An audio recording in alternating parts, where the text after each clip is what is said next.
Niña no se aguanta. Hey, quiere todo porque el pussy sabe a Fanta. Hey, how you guys doing? And we're back. Here we are. We're here. We're back. I don't know if I should put this. I don't know what's going on with my hat. There. Can y'all tell this is a bucket hat? Because I was thinking I was looking like a Russian lady. I was like, can you tell this is a bucket hat? Okay. Anyway. What's up, y'all? It's Tuesday. It's definitely not pre-recorded. This is not pre-recorded at all for the day ones. Shouts out all the day ones. This is here. No, live. Actually, it really is. It was pre-recorded because if you're watching this right now, it's either the end of the world or I'm in Argentina. Or I'm sick. Or wait, sick? Yeah, because if you get sick, you shouldn't have to podcast. Okay, well, I don't want to throw that out there, like, or I'm sick, because I did think about being like, if you're watching this, I might be dead, but I didn't want to say that. But then you said sick. I don't know. Okay, like, that's a bad joke. I'm watching you. And later in the podcast, you'll hear us talk about how our ancestors watch us do weird things. And yeah. Anyway, okay, we have a lot in store for you tonight. We're here. Mm-hmm. I'm queer. She's near. A queer. Have no fear. Here's the podcast. The podcast is here. Well, shit. Cheers, bitch. Wait, are we drinking tequila? You're drinking tequila either way. Who watched? Oh yeah. Who watched us with mustaches and cowboy hat? Well, me cowboy hat. Oh yeah, no, we had. I had a top hat. I had the Monopoly. Man. What we should do is get lit right now and do that again. Out in the wild. I don't know if I could sleep until 3:00 p.m. again. Like, I was literally dead. Cheers.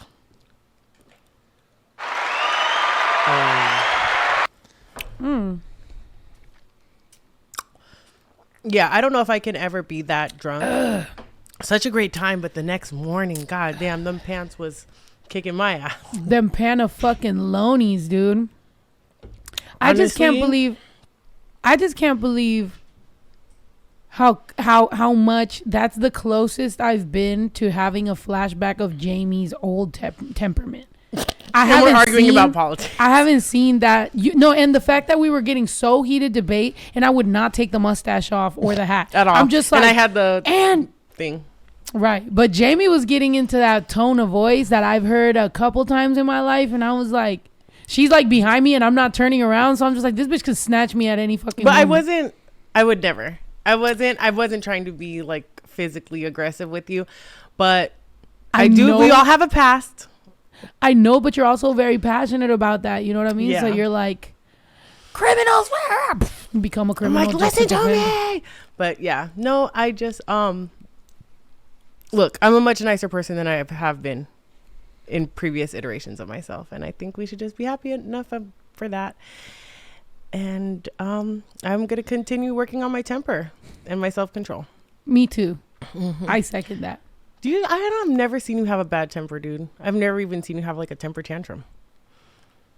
I have, and also I feel like the internet thinks. Well, I'm very I'm very sensitive to what the internet thinks, I guess, because of like how certain people have described me. So I think the internet thinks I'm like more aggressive than you are. More aggressive than I am. Like I think the internet thinks I think they think we think we're in a group think yeah. But I think I can have I can be pretty fucking pissed.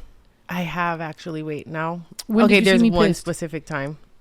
When we had to go to the passport office. Just that one day. That was it. What the fuck? When the fuck? What? When? Last year. We had to go to the passport office? Yeah. Remember you lost your passport in Vegas? Don't say nothing. Oh, yeah. What was wrong with me? What'd I do? I don't know. Something glitched in my ear. Yeah. No, that was me. I'm trying to go back to see if there's going to be a smooth transition between the intro and y'all talking about reels. Like, yeah. Like, should we just go back and do this again? I'm just not sure. But I was going to check on that. We can record one. Like, just an intro. Yeah. Yeah. Right. Just remember that to do it. Yeah. when we had to go to the passport office in Vegas, like I remember that. Here. Oh. In LA. What'd I do? And then you got to take the picture, and you were like, I had to take a freaking picture on CVS, and I couldn't find you. Like the first place I went, the camera wasn't working, and you almost missed your point. Like you were livid. Yeah. Oh yeah. But it was so fucking late. You weren't like mad. You were like flustered, but angry flustered. I was crying that day. I remember I was crying so much, and I was so like I was in a really bad place. And so when I finally got the picture taken by CVS, my passport, you've seen it, my eyes are so closed that they almost didn't allow it. Like the passport office had to go check with somebody else to make sure that my picture was allowed to be a picture on a passport, because they said my eyes look closed. And I'm like, my eyes were swollen from not sleeping and crying. I'm like, I'm going through things. I literally just lost my passport and have to travel. Yeah. Give me the fucking picture. I remember because I did take the picture and my eyes were just so like, it was so hard to keep them open. But, you know, now I have a nice reminder on my passport of a fucking miserable day. And shouts out to the person that kept my fucking Prada bag. And only for 10 years. I mean, you know, you only have to have that picture for 10 years. Speaking of, you just had to get your passport picture taken. Me? Yeah. It expired from 10 years ago. I remember the last time you took it. Didn't you have a mullet? Yeah. That's crazy. You should get it again, dude. I want a mullet so bad. That's what I told him. I want a mullet so bad. Like, y'all don't. Nah, it was annoying. Like, really? Just having more hair on the back of your head is just more. I don't know. I remember when it got cut off, or when you cut it off. It was just. I don't know. It felt cool to feel like just short hair, and then not have to worry about kind of like laying on my hair, and then, you know, I mean, you guys must know. Yeah, well, I mean, you pull your own hair. When people tell me, when people go like, oh, why do you always have your hair up? Why don't you wear your hair down? It's like, dude, it's fucking annoying. Like, yeah, if I have for what?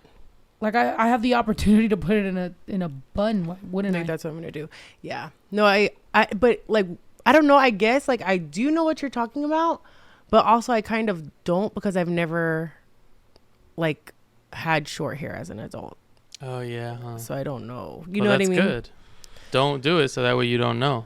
It's like. Is that an age thing? Why do ladies when they get older they just start like shaving their head, or not shaving their head but getting that buzz cut? You know, that old lady buzz cut thing that they be getting sometimes. Or like just shorter. I think like for me, my hair is so much more thin now than it was when I was younger. And I feel like sometimes shorter hairstyles kind of can do more with thin hair than longer. But do you also think that they're just like, all right, like, that's it. Like, I don't give a fuck. Yeah. Well, and that's also another big thing, too, with, like people call it a mommy cut. Like, right after when you have your kid, like, you cut your hair short so you don't have to deal with it on top of dealing with, like, diapers, bottles, and every other. Is the chat frozen? Because it's been on the same thing for, like, ever. Yeah, probably. Oh, no, there it goes. I was like, is there just no people here? Oh, yeah. They're there. Someone said try a short wig.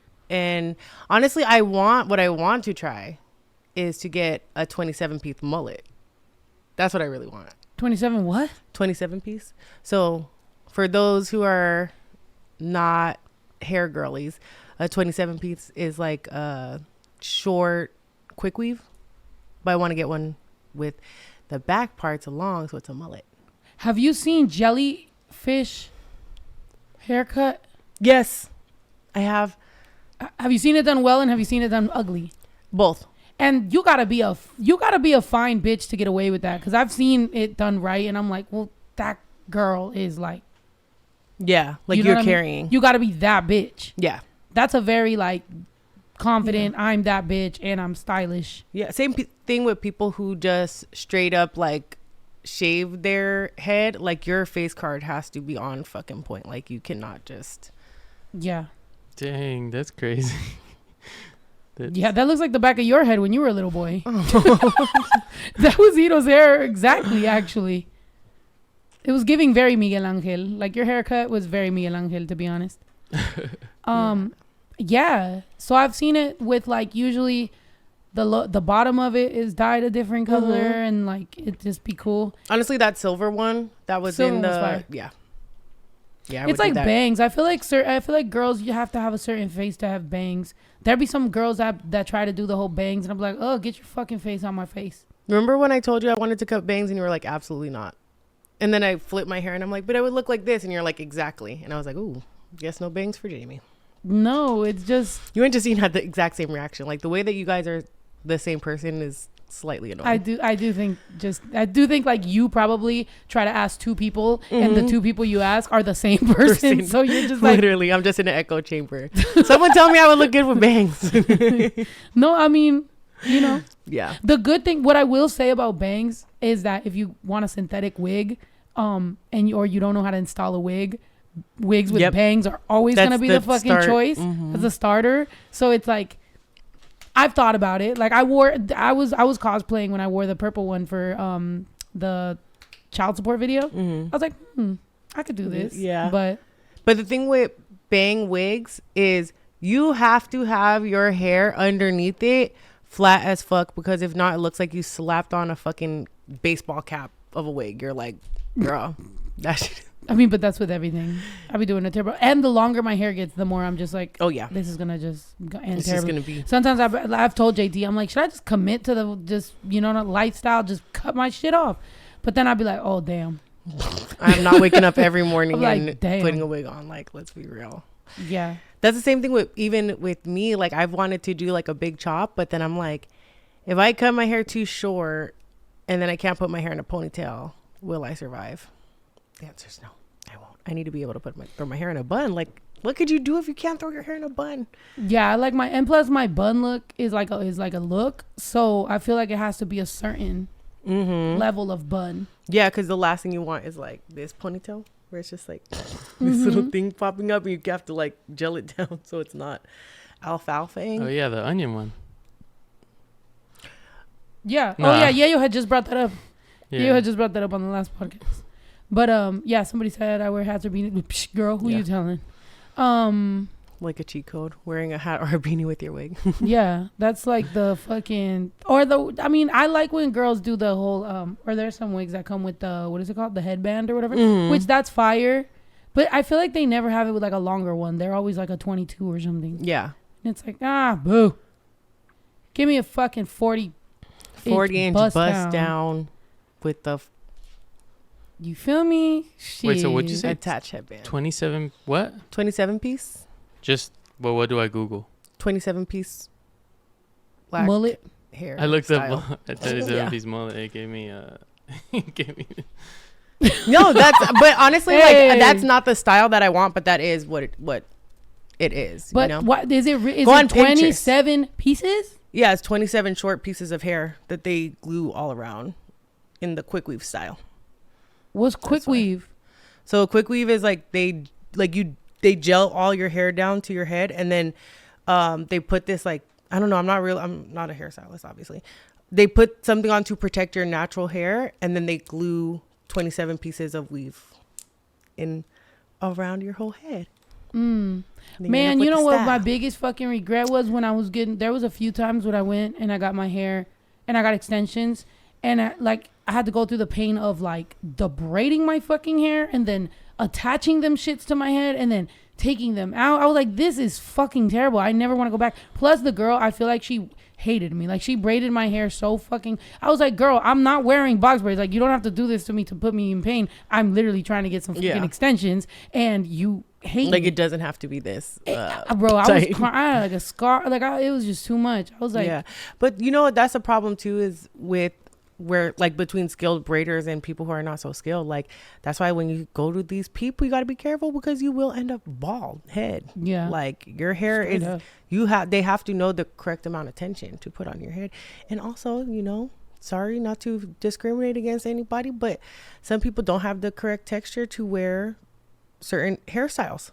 Even myself, like, no, I feel like she was a bitch, honestly. Like, that's why I never shouted out her fucking business, because also she was just one of those type of people that's like, don't do this, don't do this, do this, do this, don't do this, I'm charging for this. I'm just like, bitch, damn, like, stop yelling at me. Like, yeah, I'm like, you're abusive. Yeah, that's why I kept going to her, because I had a problem. I liked abusive women, but now fuck that bitch. I'll never go back to her again, and if she sees me in the street, I'll run away the other way. Because I'm scared. Because I just talk shit about her on the internet. I was like, ah!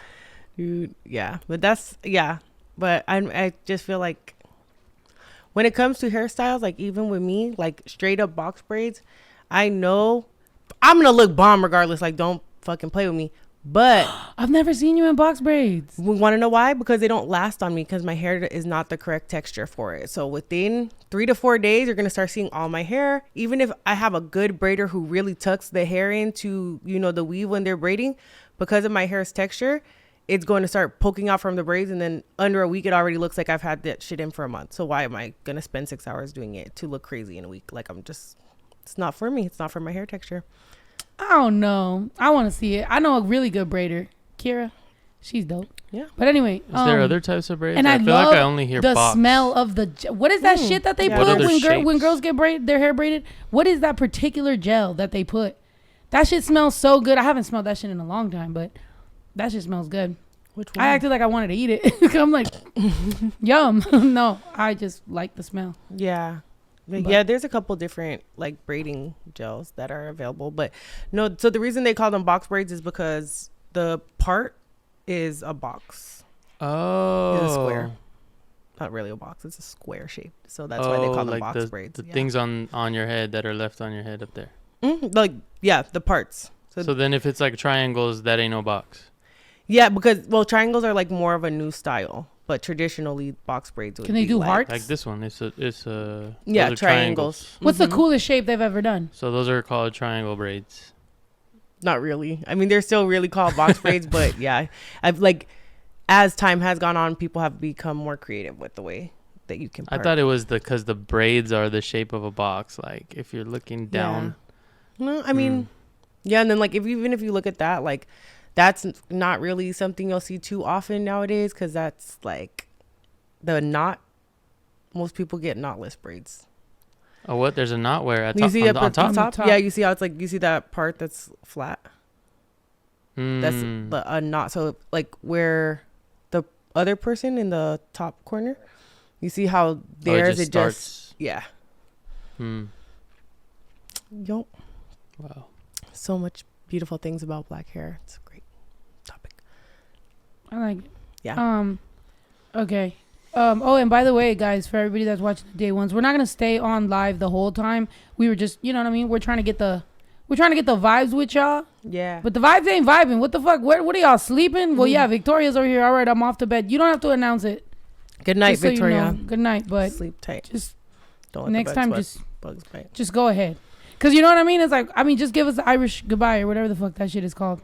Sometimes. Sometimes that's better. Because then it's it like, makes us think of going to bed. yeah, like or it also is like if you were at a party, right, and you're trying to get the vibes right or whatever, and then like people just start, all right, y'all, so I'm gonna go, and then you're just like, ooh, is the party dying down? Like yeah, now what's everybody's just kind of happening? thinking about it. It's better just go. It's fine. That's like We that's love what you happens anyway.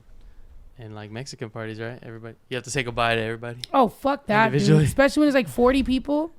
Like right now when we were leaving that party or whatever, like I felt bad because when I first showed up, obviously I'm going to give the birthday girl a hug.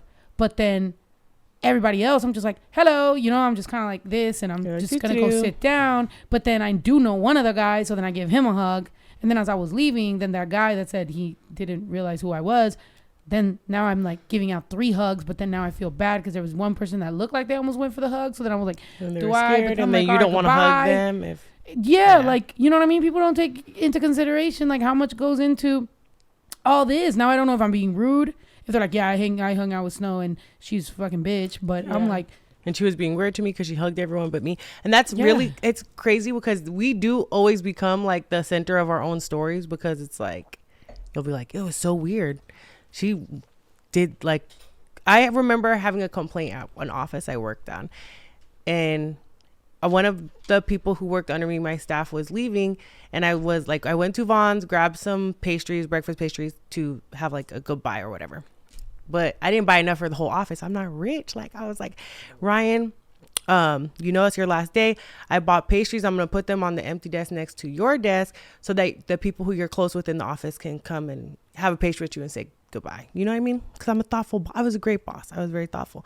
And then someone literally made a complaint to HR and said that I bought breakfast for everyone in the office except for her.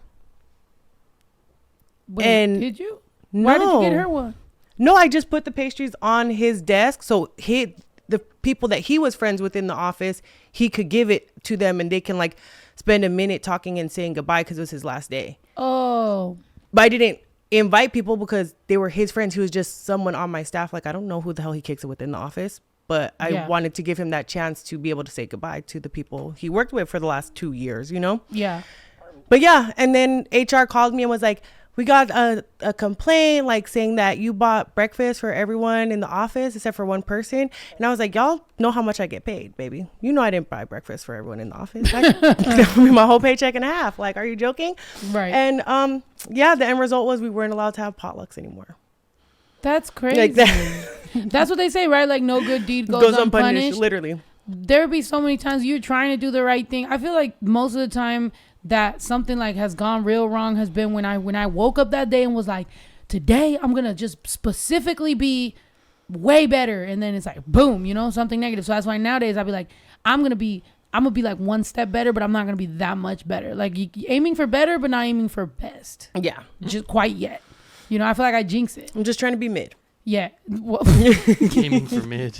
aiming for mid is crazy. No, for real. I do feel, yeah. Yeah. Yeah. Yeah. It was Yeah. I was, yeah. Yep. It was, We think we're king of the hill. Yep. yeah, it was one of those things where I was like, But that's always I should not be in weird. this office very much longer. Like whenever you're trying to do something nice for people, it's like, where do you draw the line? Because sometimes it does get really fucking pricey. Like, you know, like, Yeah. or, you know, you I don't know, especially for me. Sometimes bills be expensive, man. Like sometimes like, oh yeah, I got us, right? Or like I usually do got us, and then all of a sudden you start seeing the bill and you be like, this is $1,000. You're like, this is $1,000. Yeah. And then you kind of like look at it and you're like, what the fuck these motherfuckers ordered? And then you look at what's left on the table and you're like, what? This isn't. We should have gone to fucking Applebee's 2 for 20. Popeyes, bro. We What should the have fuck? hit that 2 for 25 up. But yeah, no, and I don't know. And then there is also like a little bit of where people will take advantage. Like they're like, I would never order this if I was paying. But Right. since you're paying, which I will admit I have done, but only on a corporation's budget. Like when I was working for law firms and they would be like, oh, end of the month, we're taking everyone to lunch. I'm like, most expensive thing on the menu. Oh yeah. Give it. Yeah. Bring it here. Well, when it's a big ass company, whenever like, you know, if my lawyer's like, oh, this is on, you know, this, or this is on that label, or like somebody like, that's why, what was it? There's this publishing company that wants me or whatever, and they're in Miami. And I seen one of the people, and I was like, oh yeah, next time I'm in Miami, you know, like court me, like, you know what I mean? Yeah, take me out, like to me. wine and dine me a few times, because they've been after me for a while, and I'm just like, I need a few more dinners to think about it. Like, Yeah, put your money where your mouth possibly is. club, you know what I mean? Take me to 11, give me a table. Give me one of those signs to add to your signs of the year. I know. Last night we had a good time. We could talk about that. Last night was so fun. Last night was fun, dude. Ito, you need to come out with us on one of these. We have decided that we're no longer going to be like, we're going out like to club. We're going to go to dinner and let the night takes us where the night takes us. We're only going to dinner. Yeah. From now on. Because we went to dinner and it was a nice little spot, right? I had the most delicious chicken meatball with, what was it? It was truffle mushroom gravy. That shit Friends was and fucking family. fire. Friends and family. It only came please. with 3 meatballs. Ito would have been upset. 3 meatballs. Those were the 3 best meatballs in the world, though. Oh, well, I went to a place and had meatballs too. Really? Lamb meatballs. Where'd but you there go? Was like Imagine 5. he was behind us. Imagine he's the one that was singing Happy Birthday all loud. No, it was some Italian place. I don't know. Oh, okay. Nice. Nice. But there was 5 meatballs. So Oh, damn. Wow. that's more Let us bang, know. bang for your buck. Nice. No, yeah, the spot was cool. Whatever. The drinks was fucking disgusting. The Yeah, first that drink was the that I one ordered thing was they were- not good. I was like, bro, that's why I came up with that whole thing. I'm like, how cheap would I look? Like, I'm not that type, right? I'm not trying to be a cheap ass, but I'm also like, if I go to fancy restaurants and I end up ordering a nasty ass tequila soda, why not just bring my own tequila and pour it in my damn water? Because it's disgusting. Like, it's not like I'm ordering nice cocktails that are like good. It's like tequila fucking soda. Mm-hmm. I might as well And you could easily sneak pour it me in. a little flask, keep it under my bucket hat, do something. That'd probably be harder to pull off. Put it in my jacket. Have a little Honestly, straw coming down no. from my Just put witch it collar in your and just like this. Duh. That's what you said, right? Or you said, yeah. Put the tequila in my titty. put So it now in I gotta your what? titties. Put my titty on the No, fucking. you just do this. No, I want it to be way more discreet. Doing this is crazy in a. Go to the bathroom. Take it out. Put it under your wig. I've seen people do that. I'm not fucking. Look, first of all, we're aiming for better. I'm aiming for better installs. To be honest, I bought a bunch of fucking. I bought a bunch of what's it called? The wig caps or whatever.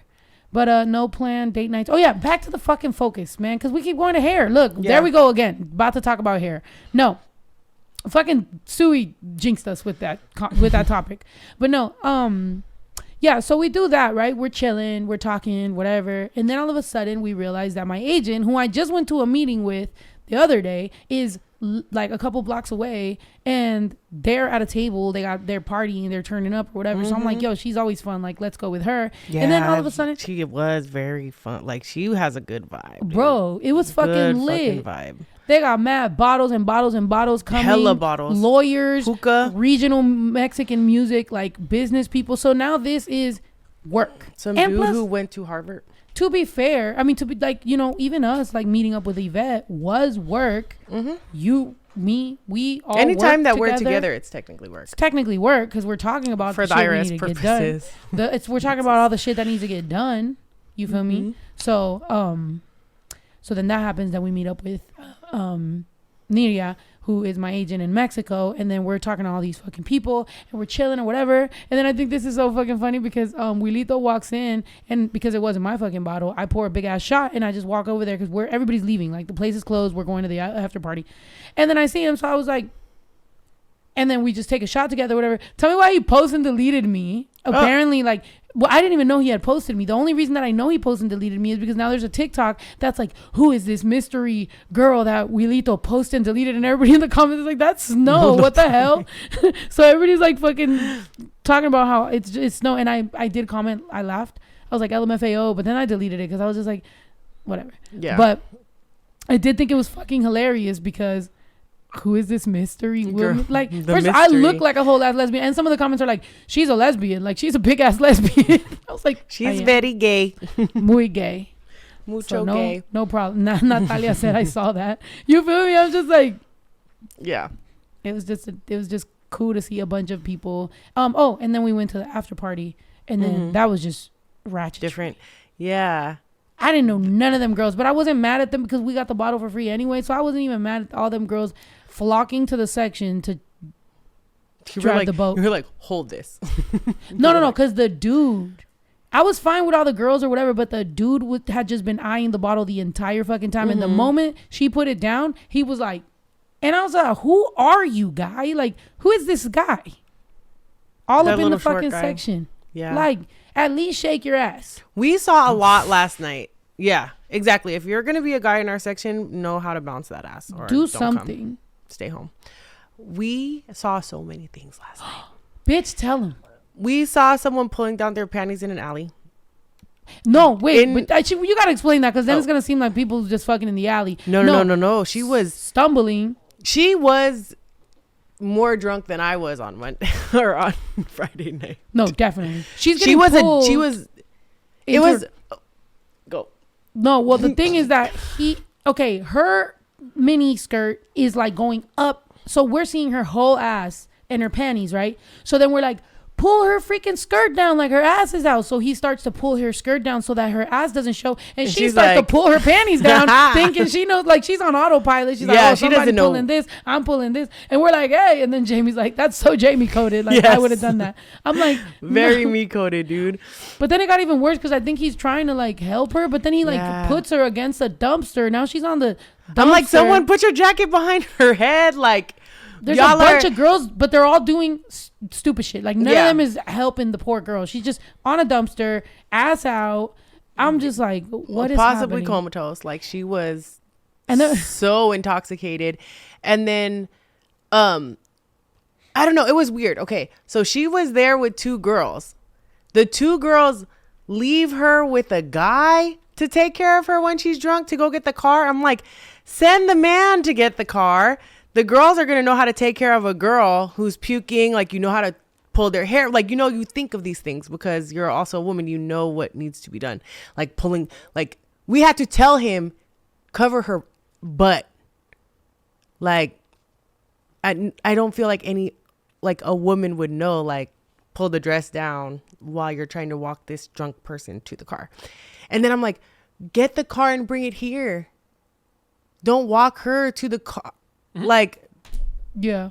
And then we're looking at all that shit going down, and then we look to our left, and then security is fighting other security. One security guard, a bunch of security guards are fighting each other, yelling everything. Like, literally the people are the ones that are like watching up the security fighting each other. They're like, break it up.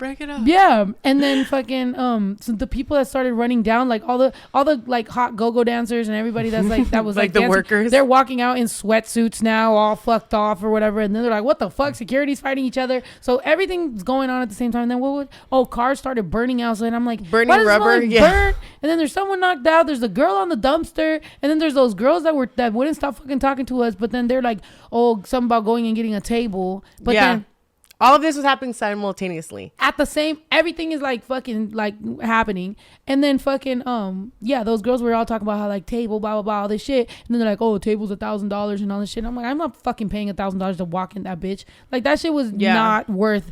If I had paid, I'd have been pissed. Lucky that wasn't worth a $20 cover. Damn, let alone $1,000. Wait, we might have to. No, they're never letting us back in that hole. And as they shouldn't, because I don't want to come. But don't invite me. It was fun because of what we did with our section. Mm-hmm. But they never even brought us the hookah. I didn't order a hookah. Like it just smelled like hookah. Yeah, it was a hookah place. And then like I'm sorry, maybe I'm just spoiled because being from Vegas, like you're not from Vegas, bitch. No, because I've lived there for almost a decade, friend. If I'm not from there, then who is? I'm just saying, we have our roots. Anyway, being from Vegas. Okay, whatever. All right, but living in Vegas for a period of time. Yeah, because I'm like, you're gonna tell me that's the worst hookah place you ever been to? No. But what I'm saying is that I'm like, I had a good time. I thought last night was fun. No, it was great. But like what I was saying about the smell is that Vegas has like the ventilation down because you can legally smoke inside in Vegas still. Restaurants you smoke like casinos you smoke inside, restaurants you smoke inside. So we like have people who are trained and install and fix and really good like ventilation system that really works on taking the tobacco out. So it's like when you go into a place that doesn't, the biggest place that has like most hookah places, and that shit's not down, and people be up in there just breathing it, loving it. Yeah. Right? Or no? You? Mind you, like I wake up whenever I go anywhere with hookah, I wake up sick. So the biggest place where I ever got sick as fuck is fucking going to hookah places in New York. That shit be like straight, just ash in your fucking throat. Yeah. And the music's so good that you're like, fuck it, I guess I'll survive it. Yeah. I like hookah. I do like smoking a hookah. I cannot lie to y'all. You do. You're a fan. I do. It's something about this the bitch shape was just of vaping over here. Weren't you saying who was or somebody smoked or something? You're like nobody, and then you're like, no, I didn't smoke. And then he's like, it smells like strawberry, and I'm like, I did smoke. Yeah, I'm glad. This bitch doesn't even think about the fact she smokes sometimes. Doesn't even register. Yeah, I'm glad my sense of smell for the strawberry Nesquik. Yeah. Smelling vapes. I feel like that is a nostalgic thing. I think strawberry, like, does strawberry Nesquik still, like, is that a drink people drink, or is that just babies? Like, that's what I was asking. How do I? That's what I asked him too. I'm like, have you drank that, or is that like a childhood vibe? Nah, it's just a childhood thing. Yeah. But I'm like, what flavor is that though? Because is it a specific flavor, or is it all? That's not her vape. I don't know. I found it. And this bitch found the vape. Keep my lips off of it. I'm pretty sure that's Lisa's vape. Shout out to whoever left their vape. Appreciate you. I could never get into vapes. I don't think it's ever like when I do smoke. it. I know, but I'm like does it do? I feel like hookah at a place, at least like when you feel awkward and you're like at a table and you don't know what to do with your hands, you're like, oh well, but and it may be one time made me almost feel like I was gonna pass out. But like vape, yeah, it does. I'd be like, can it like? Because people say they do it for anxiety, so I'll try it, and I'm like, it's not doing anything. So it makes you feel the same. I will hit a vape because I still have residual nicotine addiction from quitting smoking cigarettes. Oh yeah, she used to smoke cigarettes. Which congratulations to me. I would say officially quit. Like I still do smoke when I'm drunk, but I don't buy packs like I used to. So I feel like that's what every smoker kind of says. But like you are the least smoky ex-smoker I've ever met. Yeah, I just like I don't feel like I've seen you smoke a cigarette. I smoked one yesterday when we were getting tattooed because a guy had one and I was a little tipsy. Oh, that's why you were outside. But yeah, like before when I like literally not having a cigarette or having them available to me, I would be like, I need a cigarette, like, or I'd be like literally like anxious about making sure that I have a cigarette. Did Justine quit smoking? No, Justine and my mom are both still, yeah. I'm dead. And every time now when they like go outside to smoke, they're like, are you sure you don't want to smoke? And I'm like, no, I literally don't smoke anymore, guys, please. I'm dead. But yeah. That is crazy. I thought my dad was never gonna stop smoking. I'm surprised he doesn't smoke anymore. Really? I mean, I mean, it's like the one win he got. But other than that, I'm like, take it where you can. Yeah. Why did you start smoking? Because it was cool. I started smoking when I was... Because of the camels in the commercial? No, I smoked Newports from when I was young, and I would go out to New York to visit my grandma and go down to Brooklyn and stay with my uncle, and like a lot of my old friends smoked, and I wanted to be cool. So I just started smoking there. And then just in that one short summer, like smoking is hella addictive. In that one short summer of me smoking with my friends in New York, by the time I got back to San Diego, I was like literally standing outside the liquor store like, but what did it feel like? Like if you could remember, is this becoming a commercial for like smoking? No, yeah. I'm just like literally no. If anything, anti-smoking, like dude, don't do like. It becomes an addiction so quickly. You know what I mean? Like, so it's like, why even pick it up? Damn. That's the way I feel. Is like Genevieve had her first cigarette at 9. Yeah, dude. Dang. When you're around it, it just becomes so normal. And like, I started smoking Newports. My mom smoked Newports. Like. My dad smoked Marlboro. Maybe that's why I never picked up smoking, was because when we were little, my cousins and I, we tried to smoke, and so we thought we were going to get high. So because we weren't getting high, we just kept smoking cigarettes. And I think in one sitting, we went through a pack. Yeah. And then that was it. Like I never touched it again. But we just kind of were like looking for like, what is it going to do to us? And it didn't do anything. Yeah. What did it do? Just relax you? No, I mean, it does, like, I don't know. Like when I first started, I wouldn't say I felt anything. What I felt was fucking cool. That's what I felt like. I was like, yeah, I'm out here smoking with my older friends in New York. Like I'm that girl. I'm edgy. I'm dangerous. The only reason I have smoked a cigarette is when when you're about to throw up and all you taste is liquor, no matter what you do. Like I have hit a cigarette just because now the taste is like not cuts liquor. Through it. It's just tobacco. Yeah. Smart. How'd you figure that out? I was willing to do anything to get rid of it. I hate to throw up. You're like, anything. No, I hate to fucking throw up. So if like when I'm really about to throw up, especially if you're out there, you're in the middle of the street, and this is like pre-Uber. Mm-hmm. You know, back in my day, you were walking out the call. club. You couldn't just get a fucking car to come to you. Like you gotta wait. Whose friend is coming to pick us up? Like we're stuck. So now you're in the middle of the street wanting to throw up, and I'm just like, fuck, give me that. And that's the only times that I've ever smoked cigarettes. But yeah. You didn't think they were stinky? Because I had been around them for so long. Really? You know what I mean? You were like, that smells. Yeah, and that was normal. something also. Yeah, and you have to think about it. Like growing up in the 90s, my mom would in New York. My mom would smoke in the car with the windows rolled up because it's 2 degrees outside. Like people were not giving a fuck. Like there was no laws that you can't smoke with your kids around. People weren't thinking about secondhand smoke. It was still very much like people I would go out to eat with my mom, we would go and sit in the smoking section because she wanted to smoke after her meal. Like that was just the culture, What made do you change stop? quick. Well, I think a couple things. Like number one, I really do want to have We're gonna change the title to interviewing a former smoker. Literally. Right? Wait, did y'all hear that noise? Yeah. What was that? I don't know. It's a robber. I mean, A little wind, a little. I don't know. little I didn't hear a noise as much as. Well, yeah, like a little thud. we have a lot of trees around here. That's why I was like, that might be the thud that we didn't hear with the first tree that fell.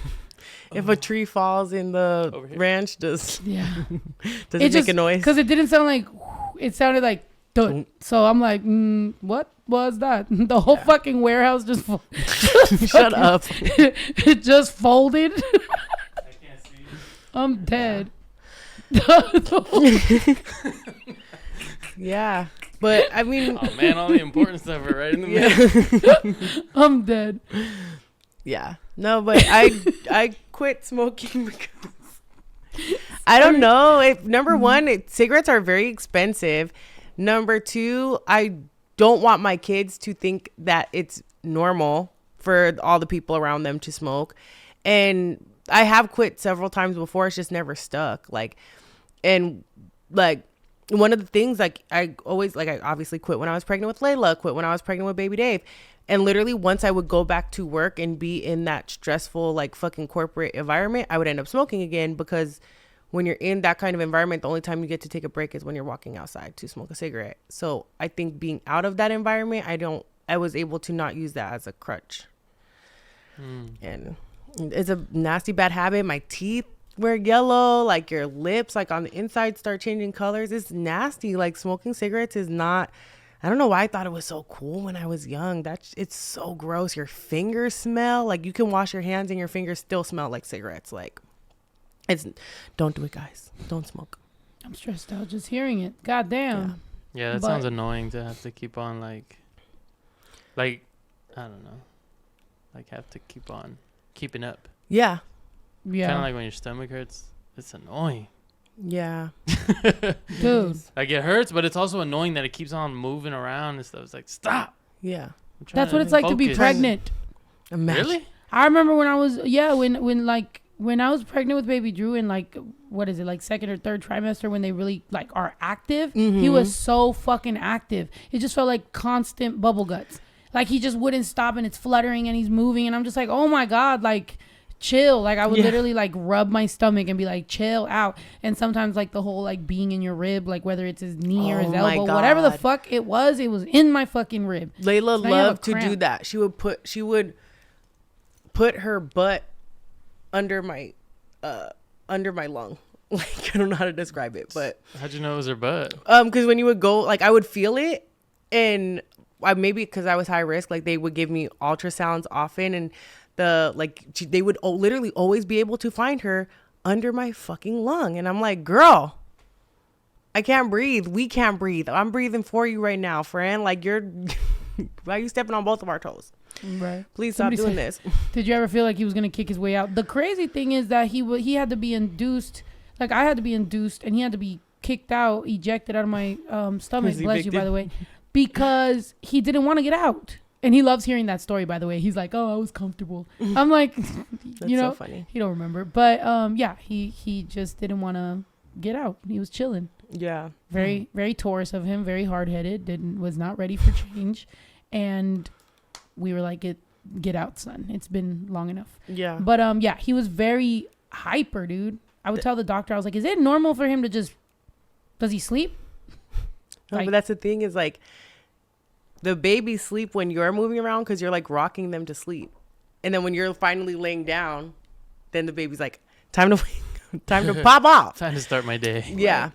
So it's, but I had to get induced with Layla, and then I ended up getting a C-section with baby Dave. But with Layla, they did the scan, and they're like, yeah, we're going to induce you if she doesn't come by your due date, because it looks like she's going to be a really big baby. We think she's might even be 8 pounds. That girl was 10 pounds. Y'all should have induced me 2 weeks ago. 10 pounds. Girl. Just big. I'm dead. Just big for no reason. And still, it's my kids are so large. Dang.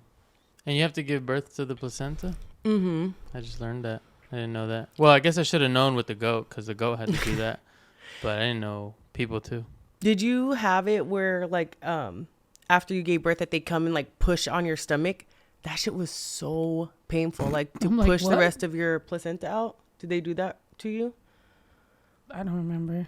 Yeah, that shit was. I'm like, I feel like I wasn't. Low-key I feel like I was in an baby. out of body experience the whole fucking time. I was like, what is happening? Even when they threw him on me, that's my biggest memory is me just feeling like I didn't feel the feelings that I probably like that I saw people in movies feel immediately. I was in shock. I was like, like that's it. Like all I felt was like, why am I not feeling anything? And I feel like that's been my whole fucking life. Now that I realize that I'm a freezer, I just kind of like couldn't process. I just froze and was just staring and was just like, oh my God. Plus he just looked a little weird. So like he was just like, you know, not he looked weird. Just like, babies are. But like he had stuff on him.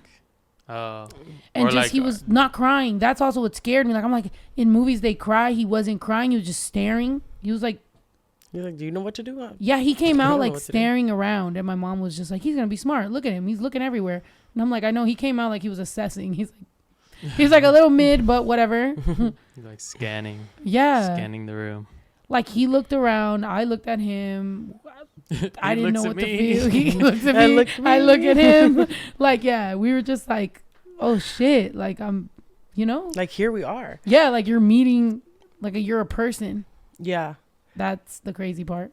With baby Dave, I had a C-section. So like to do a C-section, they do like the one up from an epidural. It's called a spinal.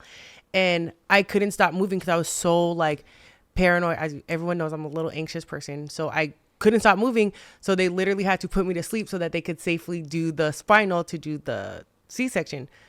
So I'm literally knocked out snoring the entire C-section. And they're like, here's Dave. And I'm thinking they're talking about my kid's dad. And then she just holds up this ginormous 10-pound baby again. And I'm like, whose baby is that? Like, I didn't know they had already cut me open. I didn't know anything. I was like, whose baby is that? Knocked back out, snoring on the table, back to sleep. That's crazy. And they like, yeah.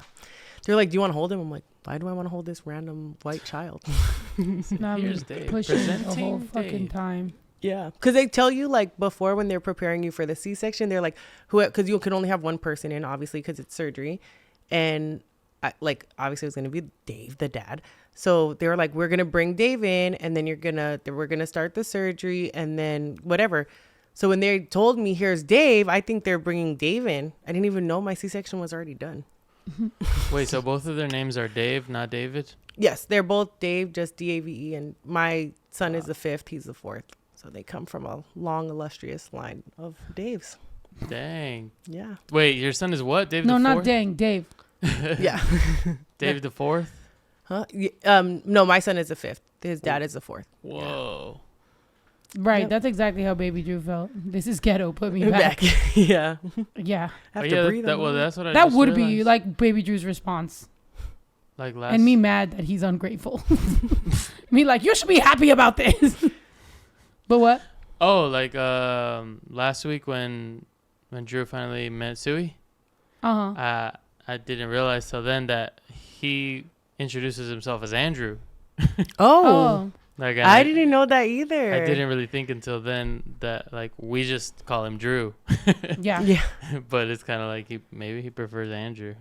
We called him Baby Drew because I called his dad Andrew. So it was just like, but whatever. Yeah. But Andrew only was called Andrew around here. He's actually called Andy to everyone. So it's like the fact that like I remember you telling me that. everyone calls him Andy. I called him Andrew, so we call him Andrew. And then we chose to call Drew to not get confused with Andrew, even though nobody else calls him Andrew. So he can be Andrew if he wanted. And then it's funny that AJ, because he can be called AJ because he's junior. Mm-hmm. So I'm just like, he does end up. Andrew Jamie is actually the J in AJ. Put some respect on his name. I'm dead. Well, go ahead. What's your story? No, I just thought that was funny because that is true. We just decided what everybody's name is, but that's not their name. Because when we went for Christmas or whatever, where I heard Andrew being called Andy over there again, and I'm just like, oh, like it wasn't just a childhood name. That's been his fucking name his whole life. When I had first like started dating Dave, so like Justine and Dave are in the same grade. me and Dave's little sister Jazzy are in the same grade. So I knew her from school, but I never knew him because he was 2 grades older than me. And when she was talking, she's like, yeah, and Manny this and Manny that. I thought she was talking about her husband. So I'm like, why is she telling me all this stuff about her husband? Like, I mean, great to know, but that's weird.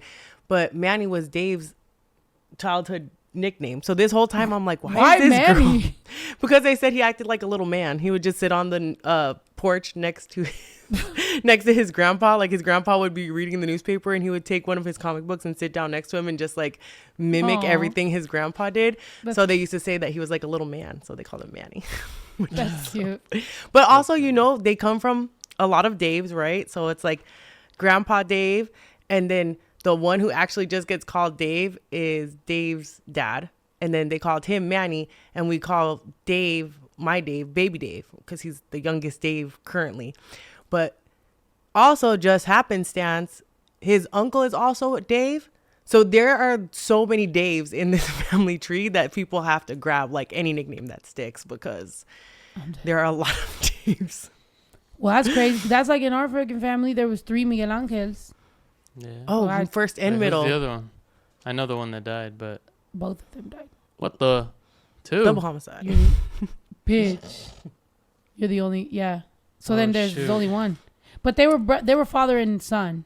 Oh, that makes sense. Yeah. And then were you like So their it's got nothing to namesake? do with me, with the It has name. nothing to do with you. You might, okay, my dad named us our first name and our mom named us our second name. Oh, So wow. my dad named you Miguel, obviously because that's his name. And then my mom put Miguel Angel. And then my dad named me Claudia, but my mom put Alexandra.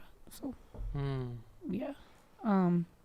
Yeah, but that's crazy. And both my uncle Miguel Angel and my cousin Miguel Angel died because they didn't know they were allergic to anesthesia.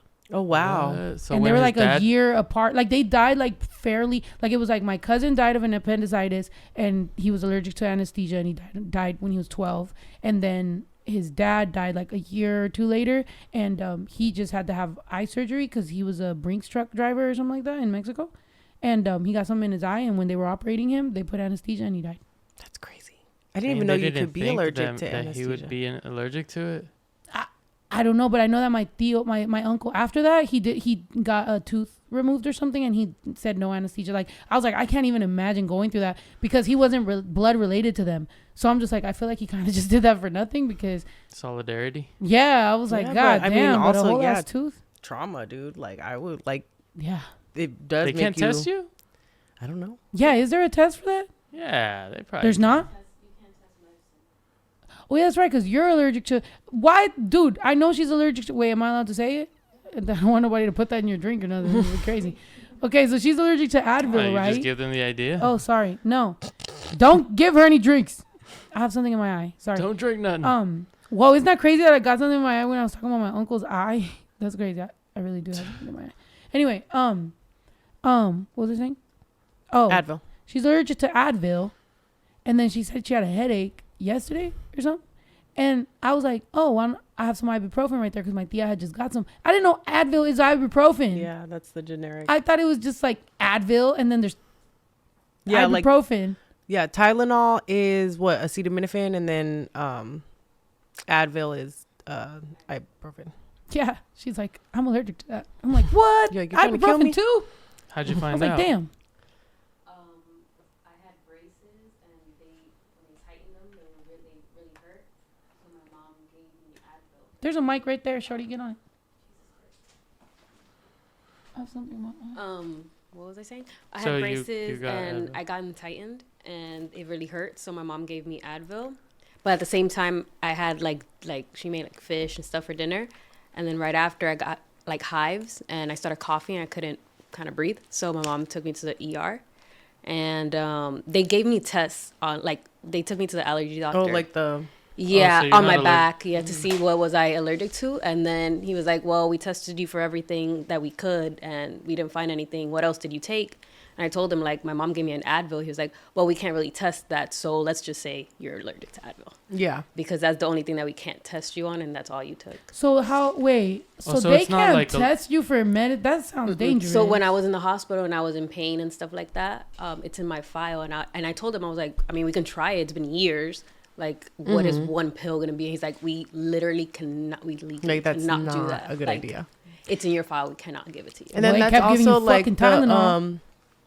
It didn't help. they say every 7 years your allergies change. That's like what I'm saying. I you feel can like I grow should out be of- fine, but I don't think doctors would want to risk their Yeah, like I wouldn't give you license an for Advil. that. Yeah. No, but that I remember seeing an allergist on TikTok, and that's what he was basically saying was like a lot of people have peanut allergies when they're a kid, but they grow out of them, Yeah. and they're like if you really want to know, like have a small amount of peanut butter, do it in your own home, have your EpiPen ready, and that's like literally the only way you can ever really know. Like Yeah, You my just friend kinda was gotta allergic. try. She was allergic to shellfish, and she was like, "Oh yeah, like 5 years ago or something, they told me I was allergic to shellfish." She's like, "But I want to try this." We were at a restaurant, and I was just like, "Oh my god, what are you doing?" And she cut open a shrimp, and she put it in her mouth. She's like, "Get ready, guys." Nothing happened. She was like, "Okay, I guess it's done." Yeah. And then that's it. She found That's out she was crazy. not allergic to shellfish anymore. Nice. That is crazy. Yeah. Are you That's allergic to anything? Nothing. Dang, No. that's pretty crazy then.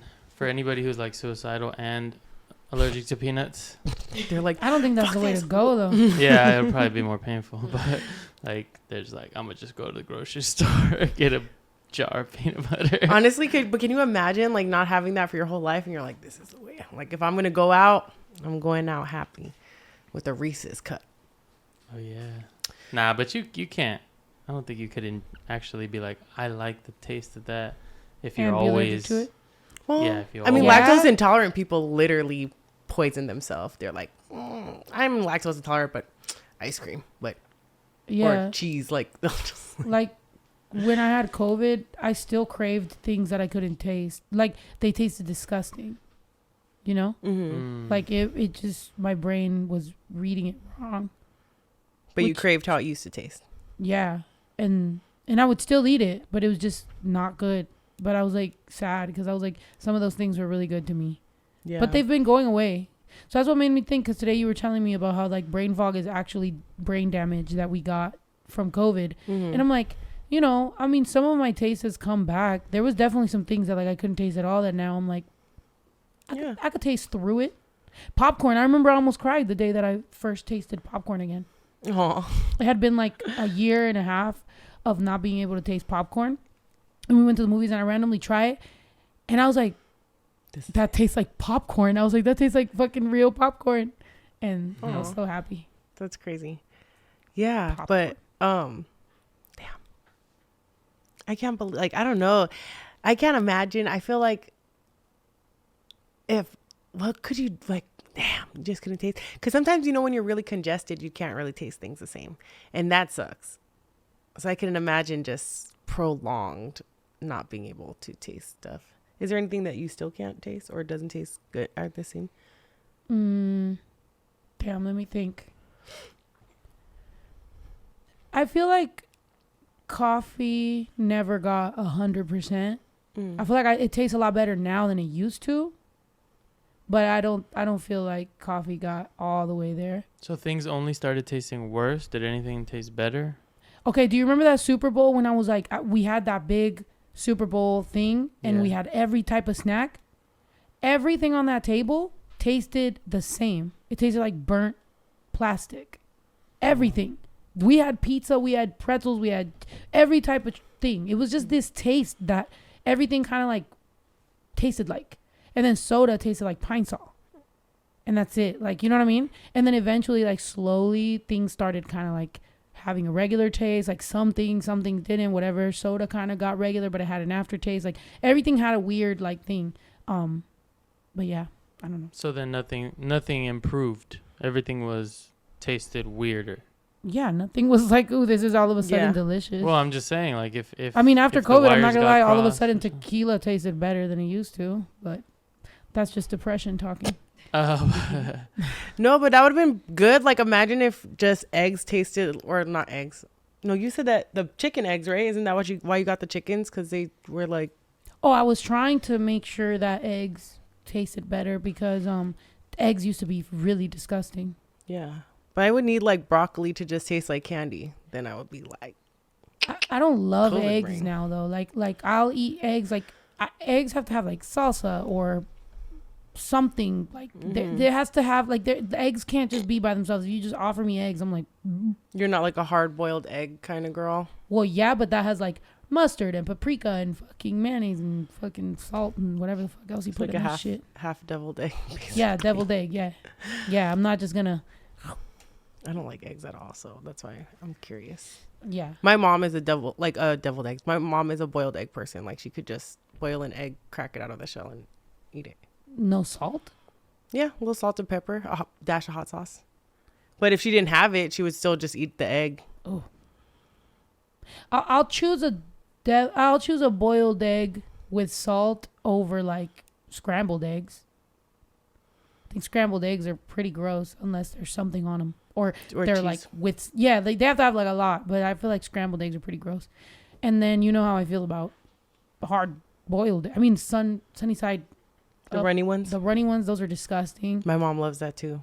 Over hard or cool just because I take out the little yellow thing and give it to the dogs.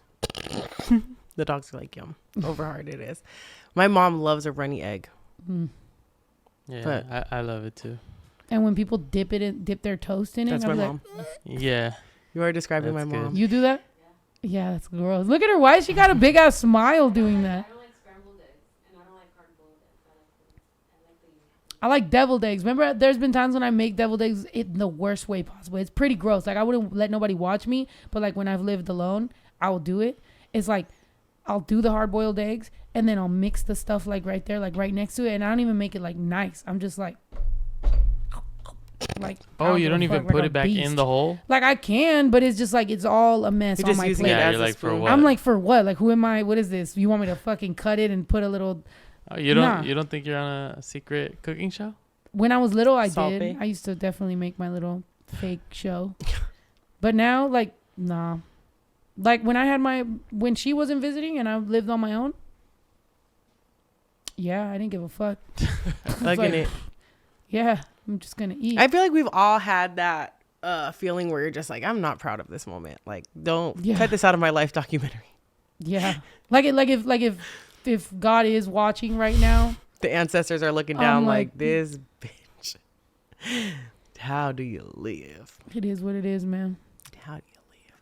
Do you ever think about that? Like, I don't know. Like, I like the thought of like, oh, people are watching down on you. Like, it can be comforting, but also it's like, dude, don't perceive me.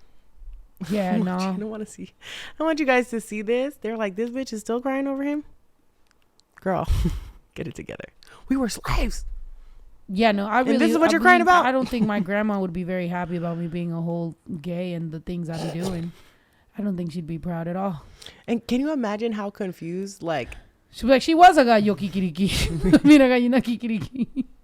Give me the tequila. Actually, hey, this shot's for my grandma, man. Yeah, and She don't speak English, so It's probably traumatizing if you are the person watching down over people. you're like, oh, Like, oh, let me check on my like, can you imagine you fucking got burned at the stake in the Salem witch hunt, and then now people are using fucking cell phones, and they're like, that's TV, that's the real witchcraft. oh yeah, Like, how are they getting away with this shit? I was burned. yeah, I was they're- burned. they're It's a mad crazy for sentence. sure. I was burned. I was burned for knowing how to read as a woman, and these people are over here. And since they're all since everybody from that time is dead, they're probably like Yeah, telling the other people that killed them. Well, they're probably not in the same place, I guess. But I don't know. like, look at them down there. This is what you Yeah, you did this. you killed me for that. And I remember I used to ask my dad questions like that, like, okay, but where's heaven? And then he'd be like, up in the sky. And I'd be like, but I've been up in the sky. I flew in a plane. Where is it? And he'd be like, up, above, beyond that. And I was Higher. like, in space? Like, I remember my dad would get mad frustrated with me because of my questions, because I'm like hella young. And I'm just like, but why is it in space? Like, so then they're astronauts. Or then talking about like the Bible and dinosaurs or evolution, like those type of questions that I'd ask my dad, and he'd be like, no. And I'm like, But how? but the dinosaurs aren't in the Bible, but we know that the dinosaurs existed. So that's why when you were growing up and you were atheist and shit, I'm like, I've had these same questions. I feel you, but still I choose Wow. To believe. You know Very what? good. You think you stopped him from wanting to be a, what was he, priest or something? Trying to be a priest or something? No, he got kicked out of the preschool or whatever. Preschool. He got kicked out. he got kicked out of preschool because he beat somebody up. Oh my god. He wasn't very priesty at all. Yeah, he beat someone up, so he got kicked out of priest school. Priest school. I think it's called monastery. Did he beat up another person trying to become a priest? Did Yeah. he get kicked Imagine out he too? was already a priest. Yeah. Did that guy get kicked out too for fighting? Or Even just, stuff like that, I would ask him too. Because my dad always acted so high and mighty and so like all these things, but sometimes I would hear things that just didn't fucking add up. Like my mom too, talking about wait till marriage and all that stuff. And then when I finally, one day I was brushing my hair. I'm sure some of y'all have heard this story before, but I'm brushing my hair and I'm looking at there's a mirror, but above it is my parents' wedding picture. And it was 6 months before I was born. So I was like, She was I was like, that, was I premature? But I just remember because you know mommy's lying face. You know when you catch her lying, so she kind of has a smirk, but she's staring at you, trying to be serious. So she makes a frown. So she's like smiling but frowning, but like she's like she just keeps looking. and she's quiet. Yeah, she just keeps looking at you. Also, she freezes too, like you. She Yeah, has no game so face. she just like smiles and just stares, and she's like, and I'm like, well, so was I premature? Or like how was I born the same like 6 months later?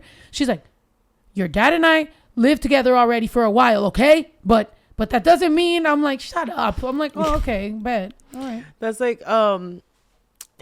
What is the lady's name from the Real Housewives of Atlanta that was trying to lie about like getting pregnant after she was married? They're like, the math ain't mathing, and she's like, shut up, Kim.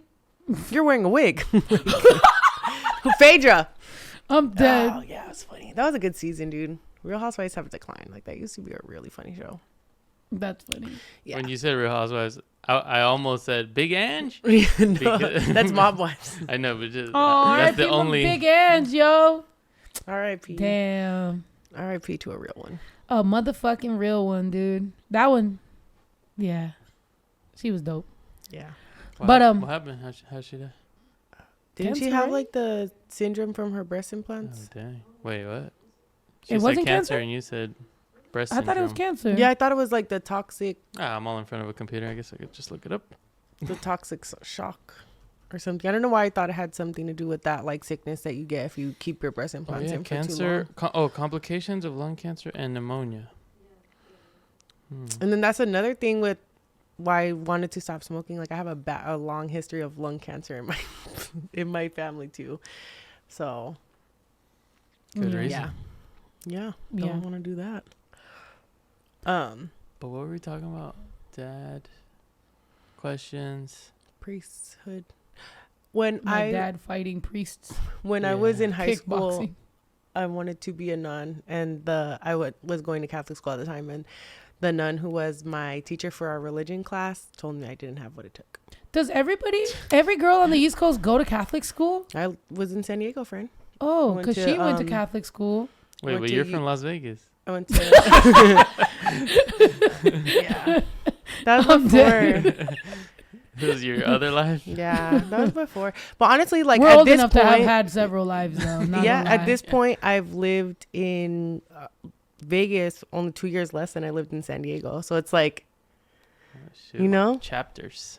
yeah, and at like this point, I mean, I guess technically, then I don't want to say I'm from LA because then I feel like LA people are gonna just like bang on me everywhere I go. yeah, But I live in You LA. immediately get a where you from. Exactly. I already get that. Like people be like, you know, or like what is it? Sometimes people be like, oh yeah, but you live here and I live in LA, and I'm like, okay, whatever the fuck. I live in Gotcha. LA fucking county and I pay taxes here. Okay, Yeah. what do you fucking want from me?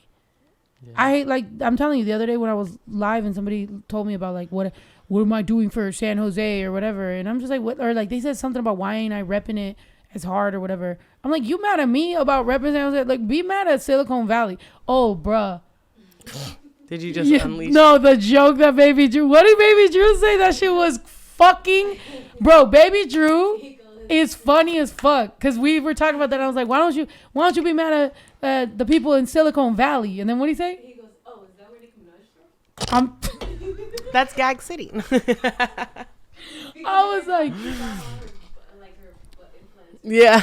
yeah. He goes, oh, is that where Nicki Minaj is from? But I was just like, with baby juice timing, I was sometimes, your kid will just be like, you'll be like, oh. Yeah, when I went up there like a little bit ago, hilarious little guy. I was like, something was playing in the background about Valentine's Day. So I'm like, you're going to ask anyone to be your Valentine? And he's like, nah. And then he's like, you know what? Actually, yeah. And I'm like, oh, who? And he's like, my money. And I said, what? He said, my money. And I was like, dude, you fucking played like, I'm out of here. You play too much, dude. I'm all like, ooh. He's funny. I know. Yeah, he got me. He got me on that one. Oh, so I get it now. What? Married to the money. Silicon Valley? Like the plastic surgery? Yeah, he thought it was Wait, Silicon Valley. That took... Silicon. Well, no, I thought I didn't know she was actually answering with what he said. That's what he said. Oh, okay. Yeah. That's crazy. But what are you talking about? Oh yeah, we're gonna be here for 10 years now, right? LA. Right. Yeah. That's what I'm saying. Yeah, like at a certain point, I mean, do you think that there is, I don't know, in some ways, like what you're saying, like I would never claim that I'm from New York because I don't feel like I lived any of my formative years in New York. Like when I lived in New York, I still had to like go everywhere with my mom. Like I was a kid still. I was still in middle school. So I wasn't don't know, like formative still. I think that still is actually very formative. Like I feel like you do give, like if you were to tell someone, I'm originally from New York, you give that. You have a little, yeah, and I'm not saying any of the negative. I'm saying there's a certain something that people have, I feel like, from certain places. That's the same thing as with me. I wouldn't be like, yo, I'm the most bae person ever, but there is, when I meet other people and let's say I don't say it, they'll be like, are you? Because there's just something in certain cities, like Houston. When I first went to Houston, I feel like Houston is a lot more like the Bay than it is, than, you know what I mean? Like, then I don't know, like fucking, Texas, when people always compare LA, people always compare LA Mexicans and Houston Mexicans. And I'm like, Houston Mexicans are a lot more like Bay Area Mexicans than they would be, you know what I mean? Like, so I don't know. I just do think that those things kind of fucking matter. Yeah. And I don't like to talk about it necessarily because then there's other people from other cities that are like, well, what about, and it's like, well, I'm sorry, but no, like it doesn't give that. Like LA, there's certain areas of LA that are, you know, that the girl, like people are cool and like I like fuck with it, but there's some areas that you're just like, the same for me. Yeah. A little, you know, Santa Ana, I feel like OC people, like it makes sense. Yeah. Santa Ana people, you can kind of like see it. I've met very artsy, very creative fucking people in or like Santa Ana or whatever that are like cool, but I don't know. Yeah. Y'all like, from different I feel states. More like I was raised by a New Yorker, and like that I feel like is where that vibe comes from. Like, have you ever seen it like where people will like have a kid and both of their parents are English, and even though they live in America, they have like a strong London sounding accent because that's who they're around. You know, I feel like it's more like that for me than it is actually being in New York, because I mean, I guess in some ways, like I remember playing outside and being on the stoop and things like that, which I feel like are a very particularly New York kind of experience. But like when people go in and they're like, oh, you're from Park Slope, like I'm from Flatbush, like, you know, this train and this train. And I'm like, sorry, friend. Like, yeah, like that's like, a little too New York for me. Like, yeah, no, dude, I was like a child. Good. Sorry. Yeah, is it? You both speak at different levels. So yours is a little bit quieter and hers is more turned up but in the end, it ends up evening itself being out. good. Like, even. Yeah.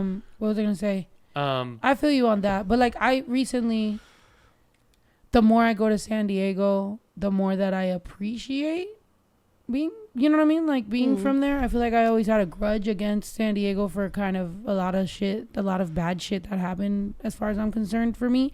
But like, for example, right now did you just turn it up because of what I said? Well, now I'm watching and you're a little bit more calm. When you were talking before, you kind of yeah, no, it's a little too loud though. No, you can turn it down. Or I'll turn my headphone down. Yeah, because I'm doing it according to. Yeah. No, and I also feel like I was getting loud because I couldn't hear myself. Because even right now when I did this, usually you know how you can hear it, and it was like, but anyway, yeah, I don't know what the fuck. I don't know where I was going with that, but yeah. You were saying you appreciate San Diego more. I do. I do. I think because I was a little, I don't know, like I was saying, like I've left out some cool parts of like what the fuck? Like people go to La Jolla to fucking like vacation. People go to La Jolla and think that shit is fucking like, you know what I mean? Like that is their retirement place. And I'm like, I used to fucking kick it at the fucking Cove while my mom slept like a fucking beached whale up there on the fucking thing. She would just knock the fuck out for 7 fucking hours. No, I would tell her that shit all the time because I would be like, Mom, like you take us to the beach, but like you don't hang out with, you don't want to, you don't, nothing. My mom would just roll herself up in a blanket, lay in the fucking grass, and then I'm down there on the cliffs just like playing with the anemone and shit. I don't even know where the fuck you were. Hanging with the sea lions. Yeah. And now I'm like, bro, I just went over there and that fucking lunch to watch the sea lions was $500 fucking dollars. I'm like, yeah. But that was the thing, like with me, my kind of final part of a big decision of leaving San Diego was it's so beautiful. There's so many things to do, like, but I literally had to work so much to be able to afford to live in San Diego. It's like, what's the point of living here? Because I can't go to the beach. I can't go to Balboa Park. I can't do anything. Like, by the time I left San Diego, if I did not work a full 8 hours of overtime every week, I would not be able to afford my car payment, my rent. Like literally, I not only needed to show up to work every day, I needed 8 hours of overtime just to be able to break even. Living with my mom and my sister, like 3 grown adults, and all of us had to work a lot. Yeah, and even that, like we were in a better situation than a lot of like our friends who have a landlord who can keep raising their rent, but it's just expensive. To me, you were one of my richer friends. Like when I went to your condo, I was like, they got a condo, like they own like this shit. I was like, this shit is crazy because like everyone I knew was in apartments or like just busted ass houses and shit. But yeah, I was like, that's so fucking cool. It just felt like from the outside looking in, that was like tight. And you had a white mom. I was like, that's, I told you, I watched, to me, like being Mexican and just like watching like white people on TV or whatever, or like just, for example, my friend Heather, I would watch her family. They seem so perfect. And they're like, you know, my mom clearly was idolizing white people and shit. So she was just like, look, they're perfect. Why can't you be more like Heather? And then when I finally actually was like around and seen the actual, that's when I was like, hey, yo, they're just like us. Like we're all going through our fucking shit, you know? But, yeah, San Diego, that's what I mean by I have like this love-hate. The reason I had so much love for like the Bay Area is because I wasn't aware of all the problems yet. That once I found out, I was like, that's when we were living in San Diego. And I was like, fuck, this shit sucks. My parents got fucking divorced. Fucking there's all these problems. We're fucking broke now. Like they're, you know what I mean? Like they really fucking went through it. I lost all my family. Like everybody stayed in the Bay. We went to San Diego, and then I become a fucking rapper, and everybody hates on me. You remember our beginning of our fucking rap days? Everybody fucking hated. Like it just sucked. Yeah. Those same people that hated and like did fucked off shit, ripped me off, did mad shit.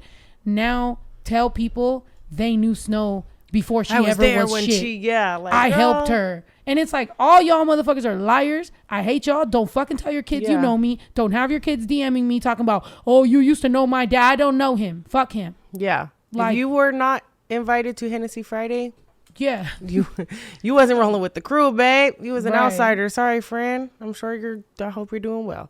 But yeah, it's just, that it's just weird. Like people, I don't know. People are freaking weird. And like, I don't know. I have that kind of like a kind of similar love-hate relationship with San Diego just because like I feel like the same thing, like the reason why we ended up leaving from New York and coming to California, like 9/11 had just happened, and then on top of like that big like universal traumatic event going on, then also like, you know, I'm in middle school, I'm losing all of my friends. Like I remember calling like one of my really, really good friends, Maria, and they would be like, she's outside playing. And I'm like, I want to be outside playing with her right now. Like, this sucks. Like, I know no one, when I moved, the school that I was on like that I was zoned to was on like the year round cycle. So literally like the week after I moved, they were going on break for a month, which in hindsight, it's like, it's a month, like you'll live. But as a like 11, 12-year-old kid, you know how long a month is when you're a kid? Like Right. it feels like forever. So I was like, I have no friends. I hate it here. And then when I did start going to school, like everyone would tease me about my accent. Like I worked so hard to try to lose my New York accent because I just felt like I couldn't even talk to anyone because every sentence they would be like, say water, say dog, say, you know what I mean? Like I was like, Say hot dog. yeah, literally. No, Say but talk. But Yeah. again, just to like make sure to like, because I know when this fucking goes out, I know some people can fucking take clips and make it. My appreciation for San Diego has been coming back. You know, I just spent like a weekend in San Diego, and I do feel like I drove by the old soccer, the old place I used to practice when I used to play. By the way, I completely like kind of blocked that out, that I used to play for La Jolla. I told you guys before that like I played for like the white people team because they brought me and Amanda as the two little token Mexicans to like play for the fucking, and then we would be on their tournament thing, and then they gave us like a bear for like playing with them and shit. I mean, they also paid our fees and shit, but I'm just saying like it was cool to be in an area where I couldn't afford to be at, but it was cool that I was invited based on like I was good at soccer, you know? Yeah. And I thought, I don't know, it's pretty cool. Like I was over there just admiring, looking around and being like, this is cool. It sucks that I let negativity, fuck it up for me for a while. But I think also it also is just, I think, a maturity thing. One thing that like with the pandemic, I really had to reflect on, like when when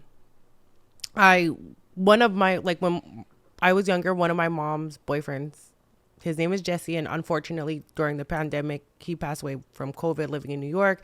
And when I found out that he passed, it really made me reflect on a lot of things, because there's like a lot of things going on with my mom and with my life and with my family that, like, just because of the fact that, you know, it's kind of like what you're saying, like I feel like I put the blame on things that I wasn't so happy about with my mom on him because that was her boyfriend. So like, you know, instead of being like, dude, my mom needs to get it together, I'd be like, I hate Jesse. And I think about it with regret even now. And I'm obviously, I'm not gonna be too hard on myself because I was a child, but like I was so mean to this man. Like, I don't know why he stuck around. Like, I was such a brat. Like, he would cook us dinner and I'd be like, I'm not eating that. Like, I don't like you. Like, you're like, I don't want you around. Like, I made it very clear that I was not happy that my mom was dating him. And for what reason? Like, looking back on it, I'm like, dude, he was a good guy. Like, he was just trying to be nice to me and Justine. And we kind of like projected the things that we didn't like about where we were in our life onto, like, he's the reason for this and that. So kind of like, like Jesse was my San Diego. Like, you're blaming San Diego and I was blaming him. Yeah. Well, I mean, we had that too, because I feel like I had definitely dudes that I was like, my mom had my mom had a good My mom had a roster. my mom had a good amount of boyfriends, Nice. And Hot girl mom. yeah, and to us, I don't think you were as affected by it because you were so much younger, but to me, I was just like, fuck y'all, like, who the fuck, like, you know what I mean? Like, I think you're coming around in here, and that's literally that was so my energy. Well, for me, it was just more because it's like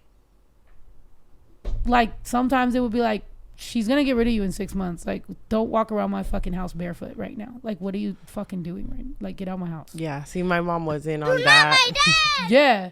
Yeah, no, that was me. But like, yeah, like Jesse was around for so long, and like, I don't know, dude, like, I don't know, he wasn't a bad guy. Like, I was like, damn, like, looking back on him, I'm like, why the hell did I put him through hell for? Like, just being a bratty like, we're not prepubescent, but what a tween kid, like Post-pubescent. Yeah. To me, one dude, yeah, if I was to see him, It's still up. It's up and it's no, stuck. actually, there's like 3 of them. It's up, bro. Don't fucking but I don't know where they can possibly be. But that motherfucker, you remember the one that would do this? Oh, really? The fuck was that? Hate that guy. What was that? He'd be The one with the driving. tooth? He'd be driving my mom's car, and he'd be doing this to the beat. And I'd be like, "That's so stupid." Yeah, I'd be like, "You driving my mom. mom's car? You got your arm on this thing, and you're like going like this to the beat." Like, get out of my like, mom's you're so car. whack, yeah. Like, I fucking hated that. And to me, I was just like, I'm going from like having my parents to like now, like, why you up in my crib? Like, you pay shit. Like, well, I guess my mom's never been a sucker. I'll tell you that much. Like, my mom, like somebody, like Peoples was paying something. Yeah. But no. Yeah. No. I don't like fucking that. hate you, guy. And yeah, which is crazy because I also still had a heart, because when my mom finally dumped his ass and he was outside crying with all his shit, I was like, hey man, it's gonna be all right, like I was I tried to be nice. I was like, hey man, maybe she'll All come the other around, guys got dude. over it. you'll be good, champ. Just get out there and just keep whatever, Keep on you're wiggling. fucking, yeah, keep on Keep wagging. yeah. But yeah, my mom, I don't know, she's got to be studied. That lady, Good fucking night. she's amazing. No, Wrong like, with it's you. crazy that she was able to do what she was able to do. She had motherfuckers sprung. Like, it's Friday, gotta go pick up his check. Shorty wasn't even fucking with dude no more. Like, this, you know what I mean? Like, just thank you. She got that. I'm like, Hey, got that pull. I was like, go ahead, mom. Like, she was like, don't you ever let them get over on you. But then they were still walking around in my house. I was like, get out my house. That's all. But now, I'm getting a little taste of what it's like to, like, be trying to date somebody and their kid just is bad as fuck. Like, you know what I mean? Like, your mom got a fat ass and whatnot, but like, you keep peeing on my floor. Were you peeing on people's floor? No. Yeah, don't do that. You know what I mean? It's like, it makes you really be like, hey man, dude, even if I'm on a like dating site and the person has Give me more some than tequila. one picture of their dog, I'm like, X. Nope, we're not gonna get along. Sorry. I love my dog. Or I hate when people like go like on their profile, it's like, don't like me if you don't like dogs. I'm like, bye bitch. I don't like your ass. That's the point. But it's annoying because I have on my profile, don't like nature, don't like dogs. Don't try to talk to me about camping. But that's good. That's But then you still You're try to getting to the get at point. me. So But what you that's- gonna do? Get rid of your dog? no, but that's saving time. Mm-hmm. I feel like I understand why online dating, like on apps, but that's also assuming that people are telling the truth, which is like also like a fucked off part. But I can understand just laying it all out, like just having like a fucking, if it was more appropriate, like to just go on your first date and have like a dead ass, like y'all just exchange a trauma sheet. dump? Yeah. No, exchange a sheet of just like, here's 50 questions that like for me are just you know what I mean? And at the end of this date, it's like, am I paying for this date or are we splitting the check and never seeing each other again? Like, what is Deal this? breakers? Yeah, I don't know, but Absolute I feel like deal breakers. And again, mental health, certain shit, conditions, certain shit has to be exposed immediately. yeah, Has to be. and And also drug use STDs, diseases, and drug use. to me. That's my number one. Like, I can't mess with someone who does drugs in any capacity. Like, if you've done them in the past. I'll allow some, weed, fucking weird Yeah, alcohol. no, I mean, even weed, like, I don't care if people smoke it, but I don't want to date a pothead. Like, I'm not 16. if you I'm wake up at sorry. 9 a.m. and drink a beer, We're probably not. we're probably not gonna, you know what I mean? And the same Breakfast thing, bear. like, yeah, like, I Let me don't. drink my tequila. I don't that's the same thing with weed for me. Like, I don't mind if someone smokes, but I don't want to be in a relationship with someone who it's like, oh, I have to have weed. Like, I don't want to be with someone who's addicted to anything Yeah. except for me. No, that's even bad. You don't want someone that's addicted with you to, like, Yeah, that's not good. That's too much. No, it's just enough. Really? No, you I you like think a little you like clingy, that. a little needy. No, you think you need that. I don't think I need it. I like it. That's what I'm saying. But like, you But I think like you stupid like shit. it. Everyone knows that. But I think you would get tired of it. Yeah. It's No, okay. yes. So you want them to be clingy and needy, but you don't want the responsibility of having to handle that person because Who's clingy and needy. This is my thing. I want them to be clingy and needy when I like them. But the problem is that this is why I'm single. The guys who want me too much, I'm like, ew. that's what I'm saying. The guys who treat me like shit, I'm like, would you want me a little more? That's the problem. That's what I'm working on. The first part of fixing a problem is admitting that it's a problem. But that's why I said you don't want someone who's clingy and needy, because you're immediately not gonna like clingy.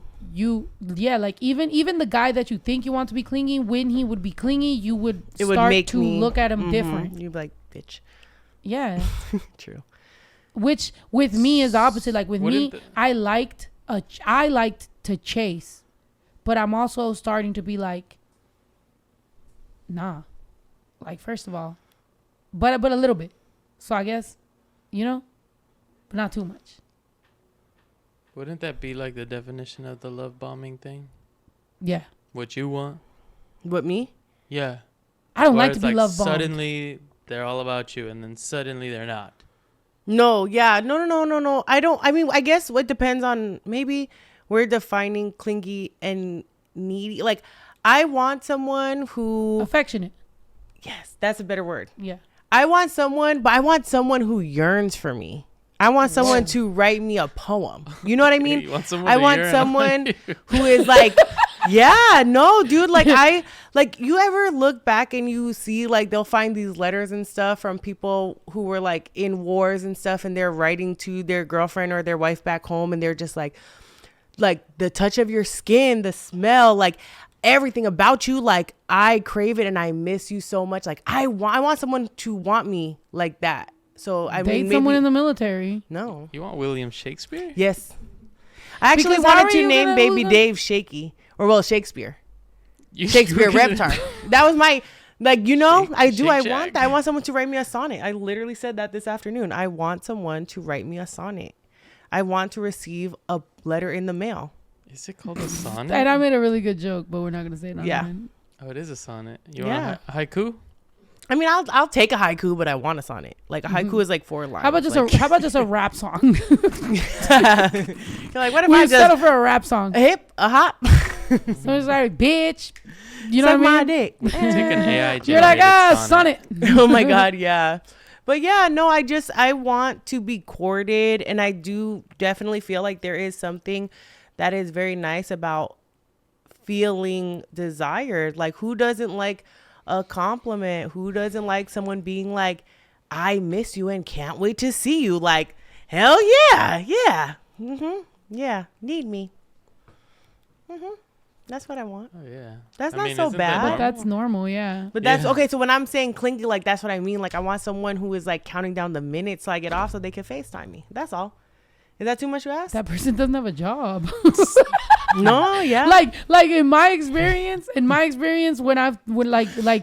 like what I've seen, that people end up being like, well, this person does all this for me. It's like, yeah, that person is on drugs and has no job. Like, of course they're fucking doing all that. Yeah. Like, that sounds... Yearning has become their yeah, like, that is their whole identity because they have nothing else going for them. But, like, I feel like...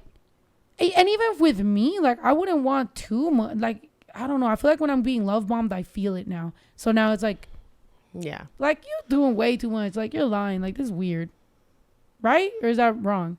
No, I don't know. No, that sounds like a self-esteem thing. Because why would you not? Why would they be weird for liking you? Like, you're no, not like. I'm for used to people you. liking me. I love you. I know. I love you too. I'm saying I'm used to people. I'm just saying so that I now. That you think it's fake? Or they're laying it on thick. They're laying it on thick, or it's too it's soon. not sustainable. The amount or the way is just not sustainable. I need something where it's like, you have a brain, you have thoughts, you have a job, you have responsibilities, and also you overall have this feeling, not just this like consuming, like fucking, like, then at that point it's like, that's fucking weird. Like, this isn't sustainable. At some point this shit is gonna flatten out. Yeah. And then it's like, whatever I'm left with is gonna be just a different version of whatever the fuck this is, but you're hoping that we're in so deep that I just can't turn back. Yeah. And I've done this before and I'm not trying to do that shit. So it's like, yeah. no. See, because like when immediately cut off. What you were saying about love bombing, like, to me, the thing with love bombing is like, it's when people don't know you, but they like are in love with the perception of you. So then you can never actually live up to it. You know what I mean? Because you're not actually genuinely loving the person for their qualities. You're loving them for what you think their qualities are. That's what that is? That's what I thought it was. I don't know. I thought it was more of like a manipulate.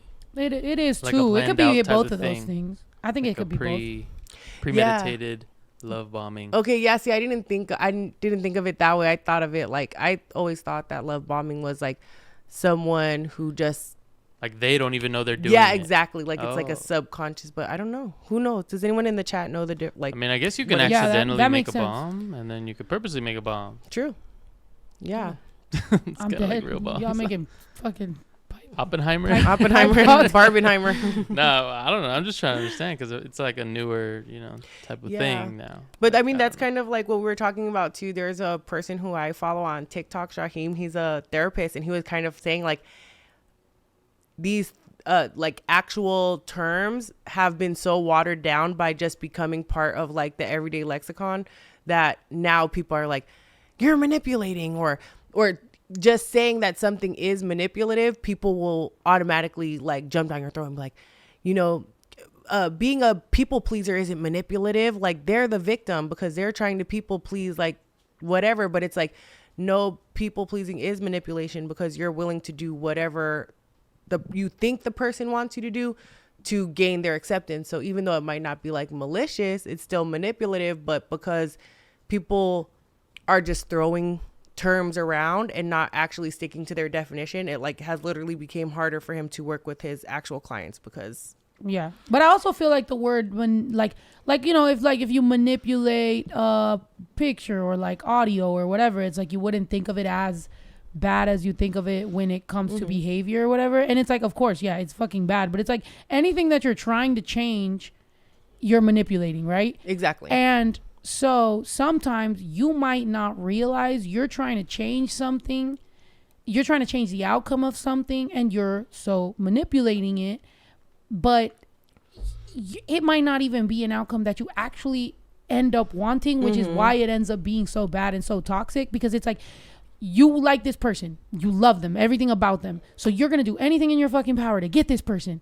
And then you finally get this person and then you actually realize, maybe you grow, maybe you go to therapy, maybe you do whatever, that you actually don't line up with this fucking person. So now you did all this shit to get this person and then you realize y'all actually aren't. So what the fuck? Like that is where the toxic thing. So I think I would say 80% of people who end up doing something toxic or manipulation or whatever, they don't even realize, which is why it's scary out here. Don't try to get nobody. Go to therapy and stay alone. Stay in your room. Go to the club every once in a while. Well, try to get somebody. That's it. No, it's scary out here. Kill yourself Cold War. first. What? Lukewarm. Huh? It's lukewarm. What? World. The world is lukewarm. I don't know, but I don't know, dude. I'm not ready to give up on love. I'd rather get my heart broken a little bit more. Bitch, we literally traded places. I hope we can go back to the beginning of us trying to podcast together and just play how we are talking back to back and just They had, see rules. how we were so opposite. Yeah, but And now we're getting I think I've got myself in a fucking loop and now I'm on another fucking side of shit where I'm just scared. And I was telling you that today. I was like, I feel like I'm scared almost because of me. You know what I mean? Yeah. Which is weird. I'm scared that maybe all the times that I was in love, I was just so not healed and so dumb, because now when I look at the choices or the things I did, I'm like, That's wild. poor baby. Yeah. I'm like when I look back, I'm like, oh, you're fucking up. I would tell myself that now. So now I'm like, I don't know. It's weird. Yeah. That's fucking strange. Because I was so dead ass. And I'm so not dead ass now. Will I ever be that dead ass? Or am I just now? I can never be that dead ass.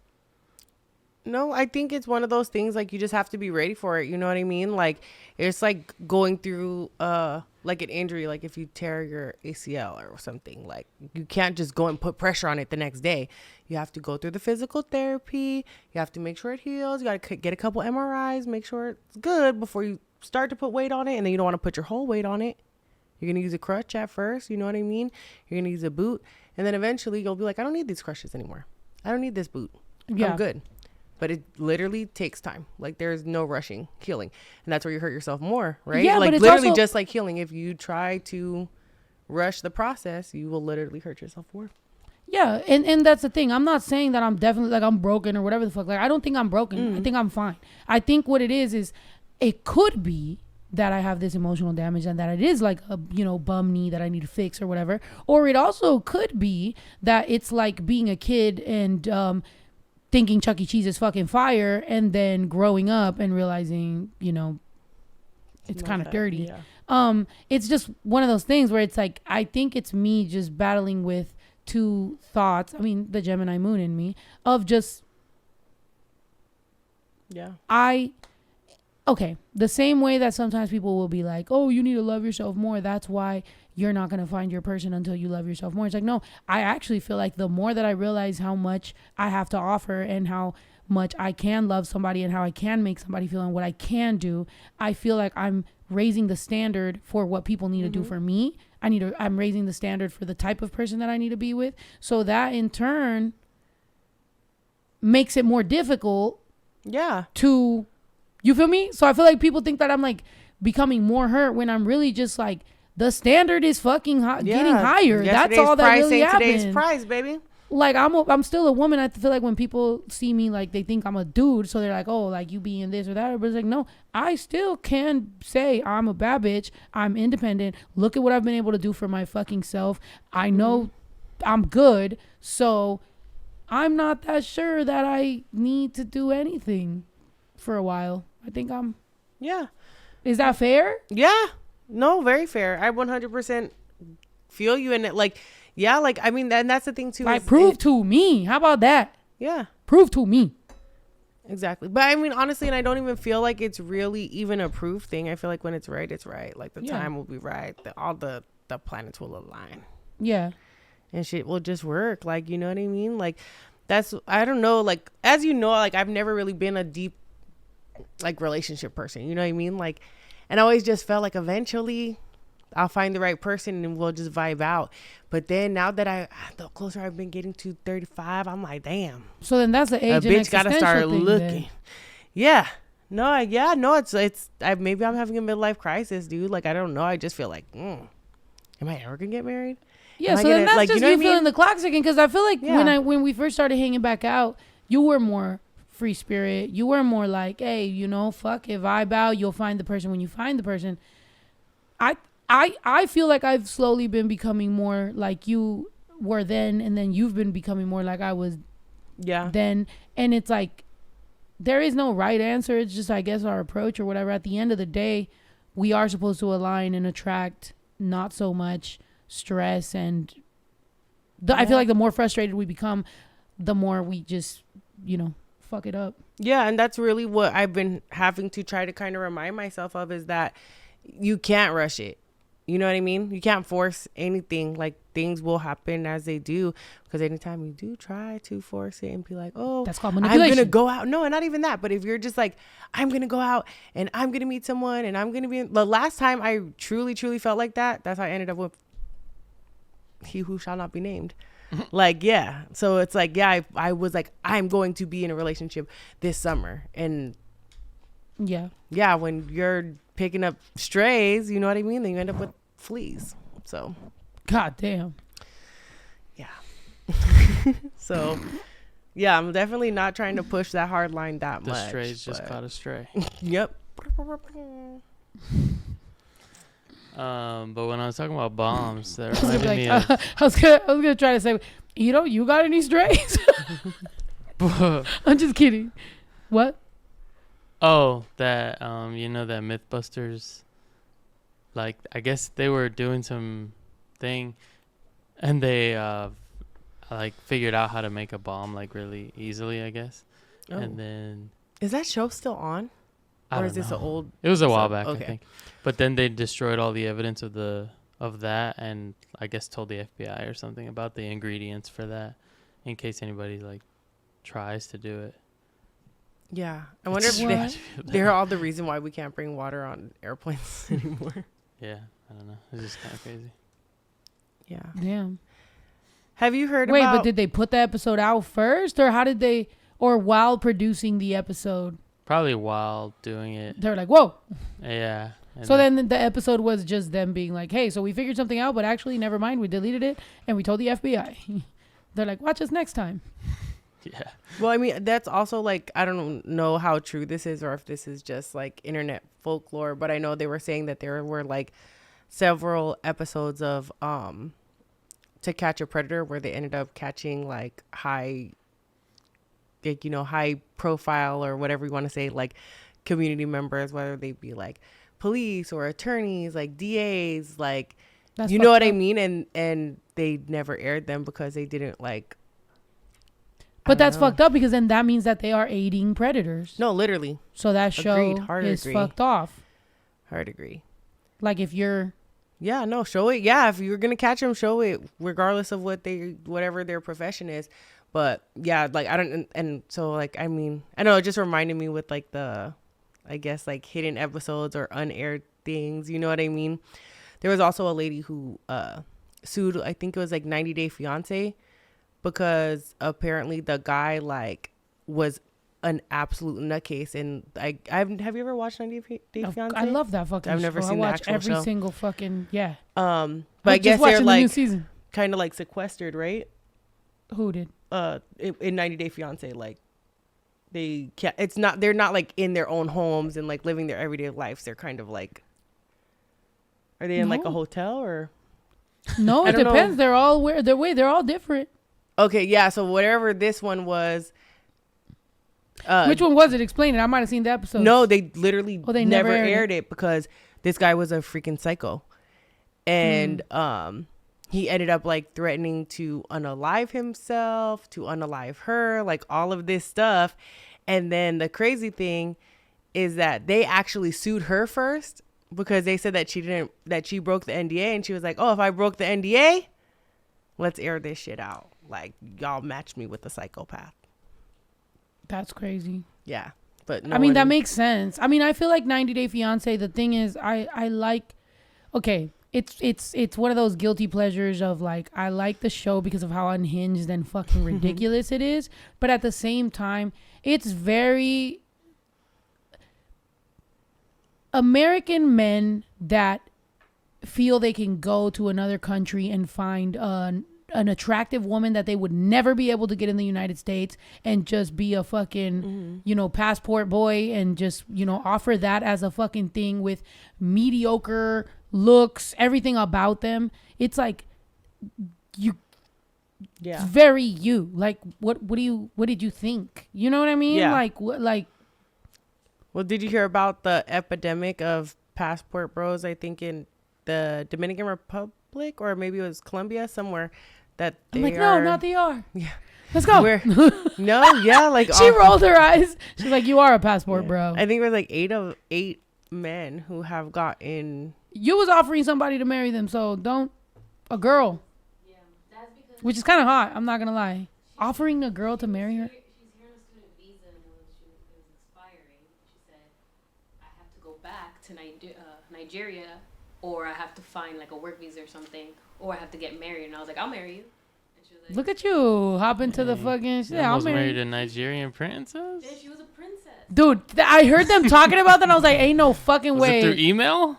No, she's legit. Like, she told me that her dad or her grandfather is like kind of like royalty. There's no way everybody in Nigeria is a I'm fucking like, everybody's is royalty. a princess or a princess. Yeah. I don't know, but if you ask like white Americans, they're all like 0.2% Native American Cherokee princess. Like, it could be maybe one of those things where it's like the person isn't lying because they've been told that their whole life, so they genuinely believe it. But it's like, y'all can't all be 0.02% Cherokee princess.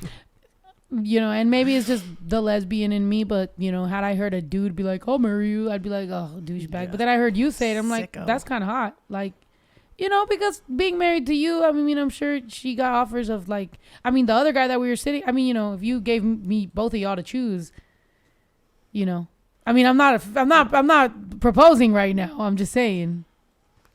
Yeah. Well, don't do that. It's a joke. No, not Nobody you. really-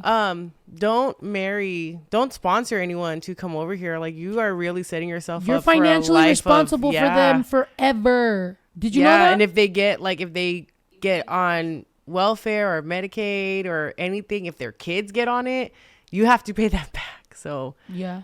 do not do that. If you sponsor anybody to come to this country, you are financially responsible to any for government that aid that they get, you have to pay for it out of your own pocket. So as What nice even? as your offer is, protect yourself first.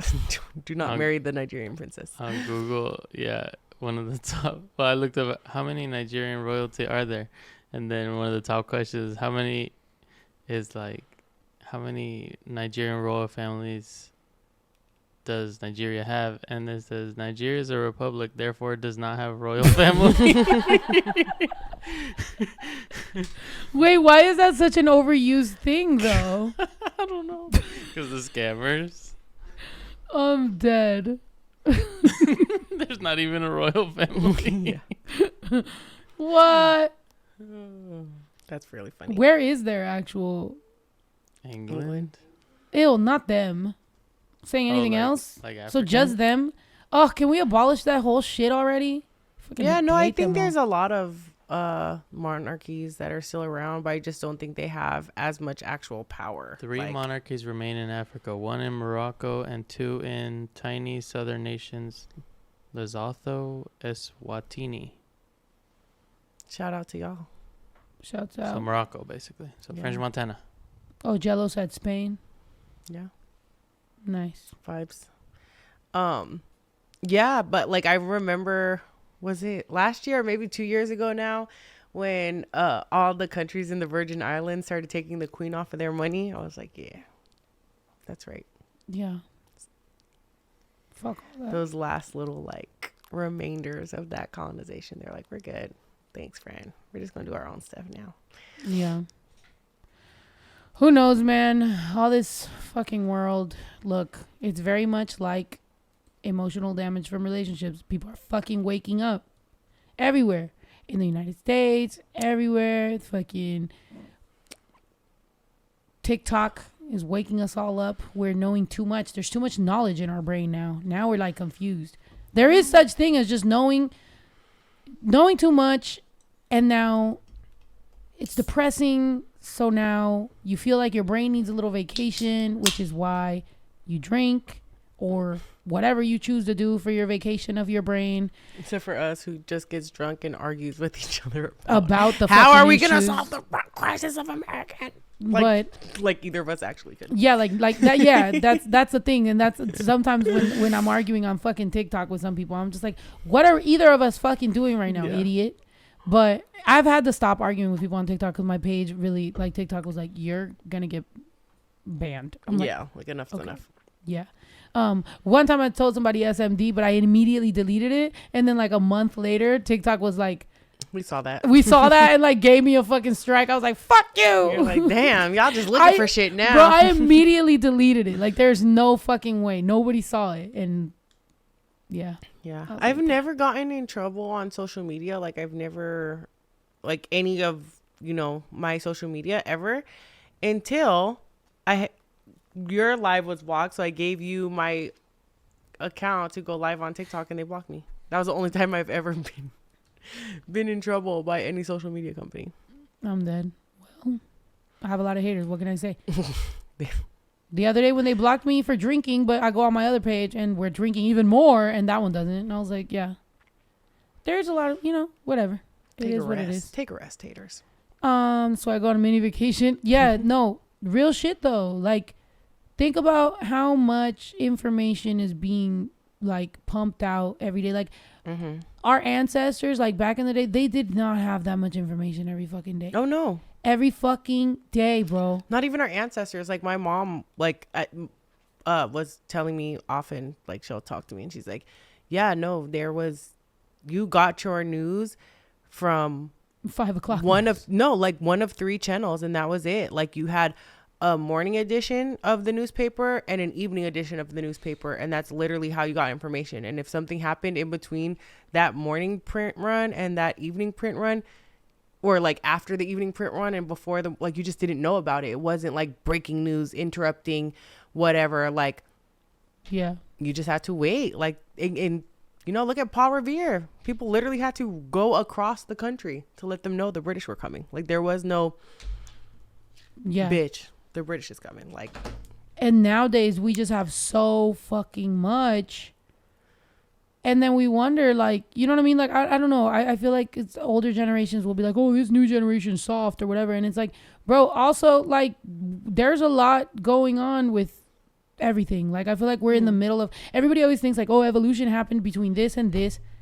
And that's just what happened. But it's like, nobody ever thinks about the years here where it was a little, like, you didn't even know that it was coming. Like, you're just like, what's happening? Like, as we speak right now, like, we may be developing new things that we won't know till fucking, 1,000 years from now. But we're not even 1,000. Weird like, middle ground. Yeah. You Like, know? if you really think back on it, like, actual evolution took not even 1,000 years. It took like hundreds of thousands of years for, but have you heard the theory that people are developing a sixth finger? I literally was about to just say that. Mind you, I've never heard that, but I was going to be like, for all we know right now, we're going to end up with a sixth toe. But then I was just thinking everybody's just going to start questioning me. Like, what? Where's that coming from, Snow? Yeah, no, but there has been like an increase of children born with an extra appendage that, you know, to fit in with our current society, they just cut off. But the percentage of that happening is happening more and more. So they're like, you know what I mean? Is there something in that gene that is having people grow this extra appendage that maybe, you know what I mean? Is it going to become the opposite flip where it's like you're born without the sixth finger? You're the weird one instead of being born with the... You didn't take that. I looked it up a little bit and somebody said the gene for having a sixth finger is a dominant trait. Wow. So anyone who has a sixth finger is passing it on? Yeah. So, and it's increasing so much in the population that eventually it will flip and more babies will be born with a sixth finger than without it. And then they'll probably just leave it on. Yeah, like if I was born with a sixth finger, I mean, other than bullying, but like, you never know. Like what? Yeah, dude, honestly, I don't know. I couldn't let my kid, like... Yeah, you can't let your kid be bullied, but it seems like where we're going as a society is we're going to have less to do with each other. Like, we're going to be in our own bubbles. Yeah. More diseases and weird things are going to happen. We're going to start being isolated. Everyone's going to be in their own thing. How's your kid going to get bullied if they're not even around other fucking kids? Here's the six finger kids over here. Just hang out with the six finger kids.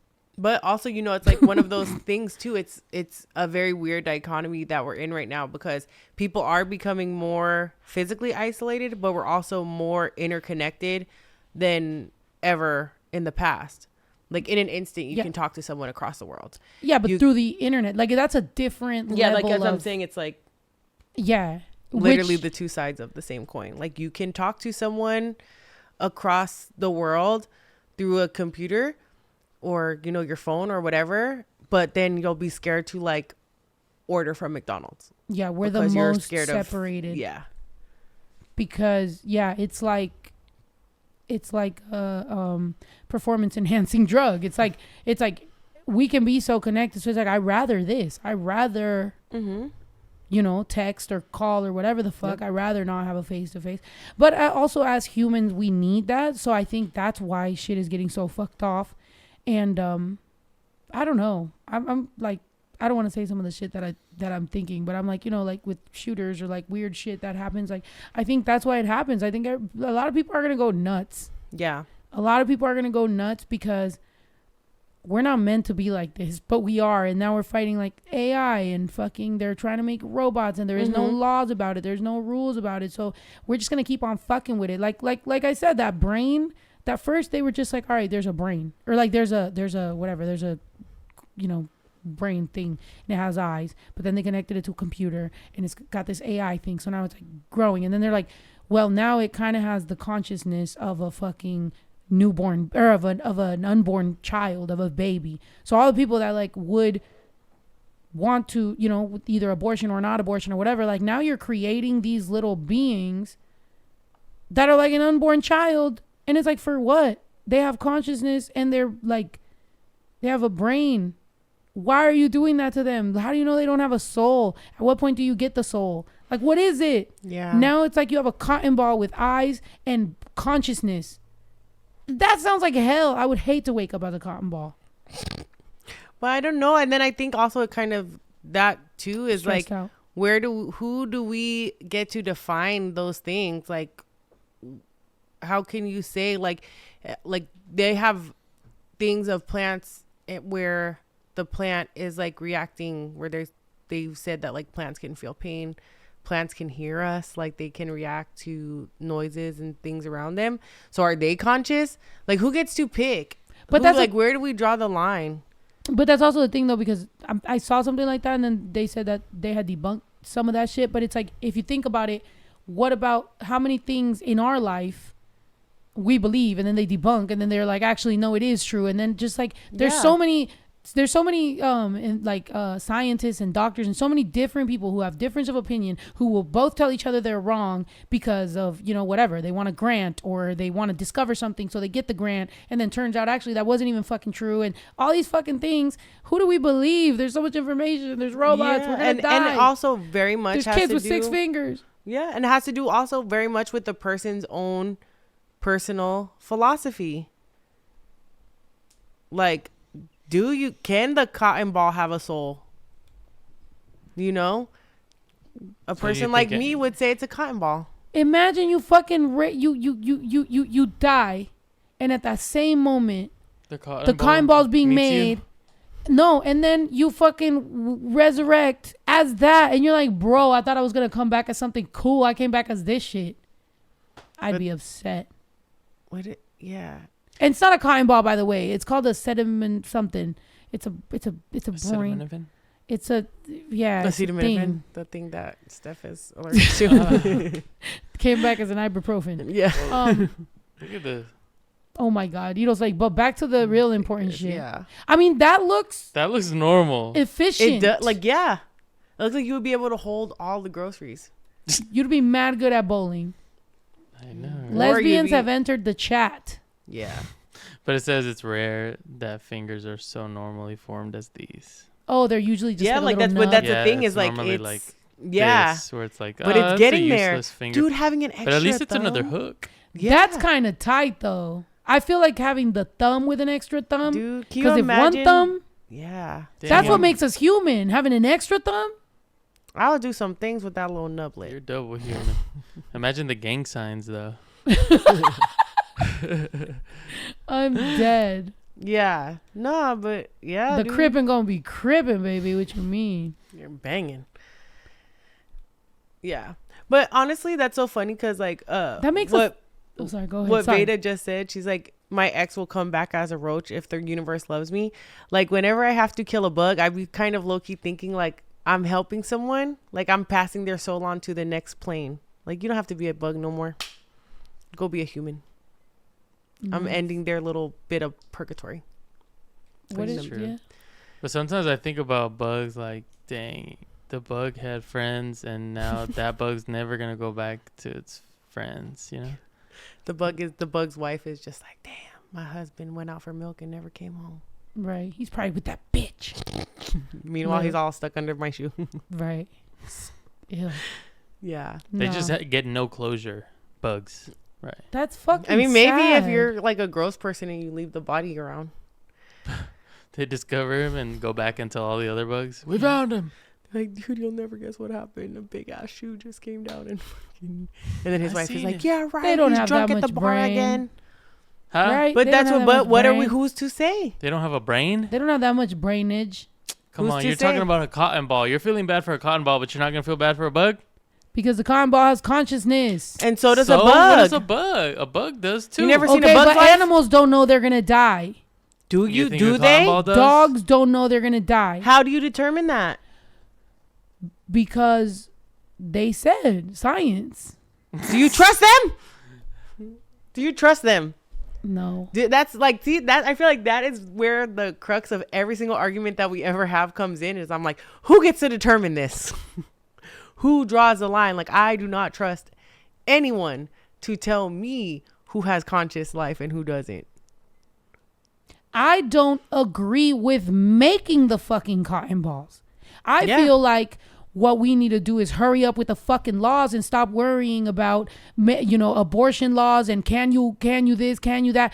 Bitch, they keep on vetoing or like taking back laws that they already passed. They're like, let's take back gay marriage. And it's like, bitch, stop worrying about that. Worry about the fact that you have no rules or laws for AI, for deep fakes. You have no fucking rules or laws for these fucking robots. People are making robots and putting as much intelligence in them as they possibly can. And we have no idea what the fuck is gonna happen with that. That shit is fucking scary. You're making brains, you're making consciousness, you're trying to create more humans, and you don't know where that's gonna go. You're also unfreezing fucking ice that has pathogens and bacteria and like crazy diseases that we are not prepared for. And then, you know, none of these things are regulated. Plus, the things that are regulated are fucked off, like the FDA and shit, everything. So it's like you're more worried about whether or not two people who are fucking can marry or not, instead of worrying about all this fucking shit, which we really need to worry about. But oh, God forbid, there's a fucking Taylor Swift deep fake, because now you got to talk about it. Even though, bro, the music industry as we know it, art as we know it, everything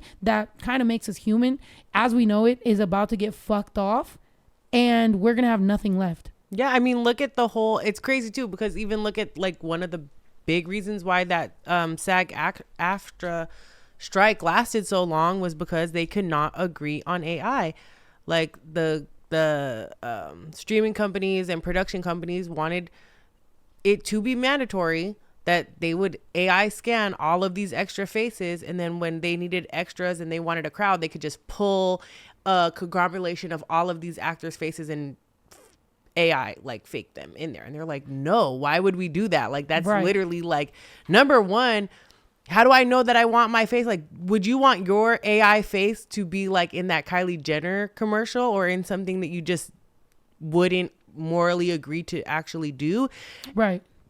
And then also, you're eliminating your own job. Like, do I really want to be like, yeah, that's fine. Instead of paying people to be an extra in the crowd, you can just use my face and have an AI them in. Yeah. Like, that's what I mean. The things that make us human, like not to act like music, right? Because I make music, that it's so fucking important. I'm not saying that it's more important than any other job. What I'm saying is that those are some of the things that make us human. Like, is art, is, you know, music, is all these things, is acting, is writing, is the creative things. Yep. When you make all those things that are based on human emotion, like real, actual, like feelings. I mean, you know, we saw it in the Barbie movie, the things that actually made us human. You take that away and you just go for-profit, corporation, AI, all that shit. What are we left with? Because I understand that fries are going to be made by robots. I understand that your groceries are going to get picked out by robots at some point, and it's going to get driven to you, and cars will drive themselves. We understand that certain jobs are absolutely going to be taken by robots. So now humans will have to do other shit, but the other shit is also going to be taken by robots. So now we're like, so what are we left with? Because we're also not procreating. We're not like, you know, we don't necessarily want as many babies as we used to. Yeah. We're not even sure we want relationships. Yeah. People can't even afford to live, right, let alone worry about procreating. But I think it's also one of those things too, where it's like technological changes have always happened. Like, I mean, people literally used to be like so many women's jobs. Like what we were talking about the other time, spinsters, like that was their job. Like now, well, who does that? A machine. People used to, there used to be real phone operators who, when you wanted to get connected to a call, someone would literally unplug a thing and plug it in there. And that's how the phone worked, you know? And now it's just not that. Like, they were literally replaced by satellites. But then what happens? Now there are people whose job it is to maintain satellites. So you know what I mean? It all ends up evening out. Where I think where we are right now is we are in a real danger that, in my opinion, is caused by nothing but like corporate greed. Like, people are trying to squeeze every dollar out of things. And that's where I feel like we as consumers have to be more vocal, because like, okay, because of all of the like self-checkout, now everything in every fucking store is locked up. So we as consumers have to be like, I'm not shopping at stores where everything's locked up. I'm not shopping at stores where I cannot interact with a cashier. And that's the only way that they'll ever stop doing that. But as long as we as consumers continue to engage with things that are allowing these corporations to like scrape the most marginal profits, they're going to continue doing it because they just want the money. Like, Yeah. Yeah, did you see that knocker upper was a job where people would go around knocking on people's windows to wake them up? Yeah, and so before and alarm knocking on clocks. doors. Yes. That's funny. And the same, like, too, milkmen, like literally like people to get their milk, they would have glass bottles delivered and someone would come and pick them up and they would take them somewhere, sanitize them, refill them with milk, and you would get your milk back. Yeah. But between everybody's jobs being taken, us being so hyper focused on on the internet and computer and being connected to somebody around, across the world, that you don't even need to talk to anybody where you're at, is why I think that we're slowly more and more going to be isolated and in our own little bubbles. But as humans, we do need human connection, and we do need, whatever. So that's how I think we will eventually get back to what at some point it has been, where it makes sense to be on a fucking compound, which is technically what, like, the reason I did what I did was a little bit more abandonment issues, I would assume. And it was more like making sure and taking care of the people that I love, making sure that they feel safe, because I come from a family of undocumented people who have been deported, who are completely fine here today, and then out of nowhere they're not, and they have nothing, and whatever. That's why I made this. But the more that I, obviously my For You page turns into that, the more that I'm seeing so many more younger people liking this type of life, of homesteading, of making your own food, of figuring out your own shit, because we don't trust the grid, because we don't trust the government, because I don't know. It's just like, it's so weird how it's becoming so opposite. It's like the more technologically advanced that we're getting, the more robot that we're getting, the more a lot of people are just opting to go completely off the fucking grid and be like, I don't want that. And it's just a crazy time. But at the same time, all these things lead to, who knows, the world might fucking end precisely because of all this shit. Everything that's fucking happening, it might just be like, I'm not saying tomorrow. I'm not saying that there's a date. I'm not saying I'm a super doomsday person, but who knows? That all things lead to get yourself some iodine pills and some fucking extra food or whatever for. What is iodine pills? Well, the fucking radiation pills, just in case who knows what the fuck is gonna happen. And honestly, I don't know. I think too, it's just, I feel like there has always been like a culture and a counterculture, like, but I think that right now we're going through a very specific cultural divide that we can't look at a direct comparison to the past, whereas like boomers can look at the silent generation and they can kind of see like a direct comparison, but millennials and Gen X cannot look at boomers and see a direct comparison. Like, I saw someone, and this is not an original thought, like I'm literally stealing this from someone I saw on TikTok, but it really got me like the wheels turning in my head. And they were saying like, so many of us millennials are stunted, and that's why we have this weird like inner mesh and connection between Gen Z and millennials, to where older generations just say, oh, those millennials, and they could be talking about someone who's like 22, like they're not a millennial, you know what I mean? But like millennials, a lot of us, have went through like graduating college at the time when the economy was really bad. The housing market right now, people can't buy real estate and things that make you like an adult, to where you stop caring about like pop culture and you stop caring about all these other things because you're worried about like your adult life. But so many people have been like marginalized and kept out of that life that now millennials and Gen Z, even though there's this big age gap, are kind of still stuck in the same position in life where like we're all still renting. No one owns their cars. Like, we're all kind of just in this position where there isn't like a huge delineation between the generations where like it has been in the past. And it just makes me wonder, like, what is the ultimate outcome of this? Because it's just weird. It seems like so many people are being priced out of things. Like what will society come when no one can afford a house to live in? Yeah. Like, where is this going? What is the end game? That's something I cannot figure out. They don't care. That's the thing. They just want their money while they can get it. They know that, you know, their life at some point is going to end.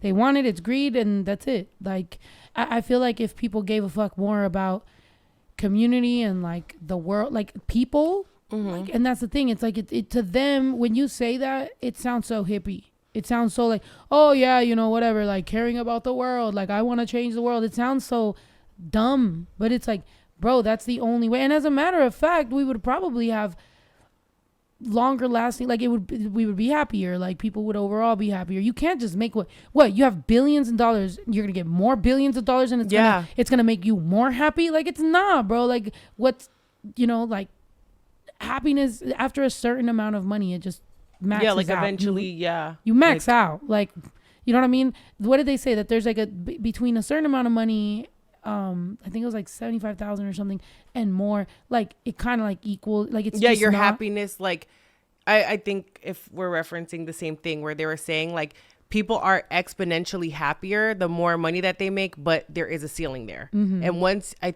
think it's like 120K something, once you hit a certain amount, it doesn't matter how much more money you have than that.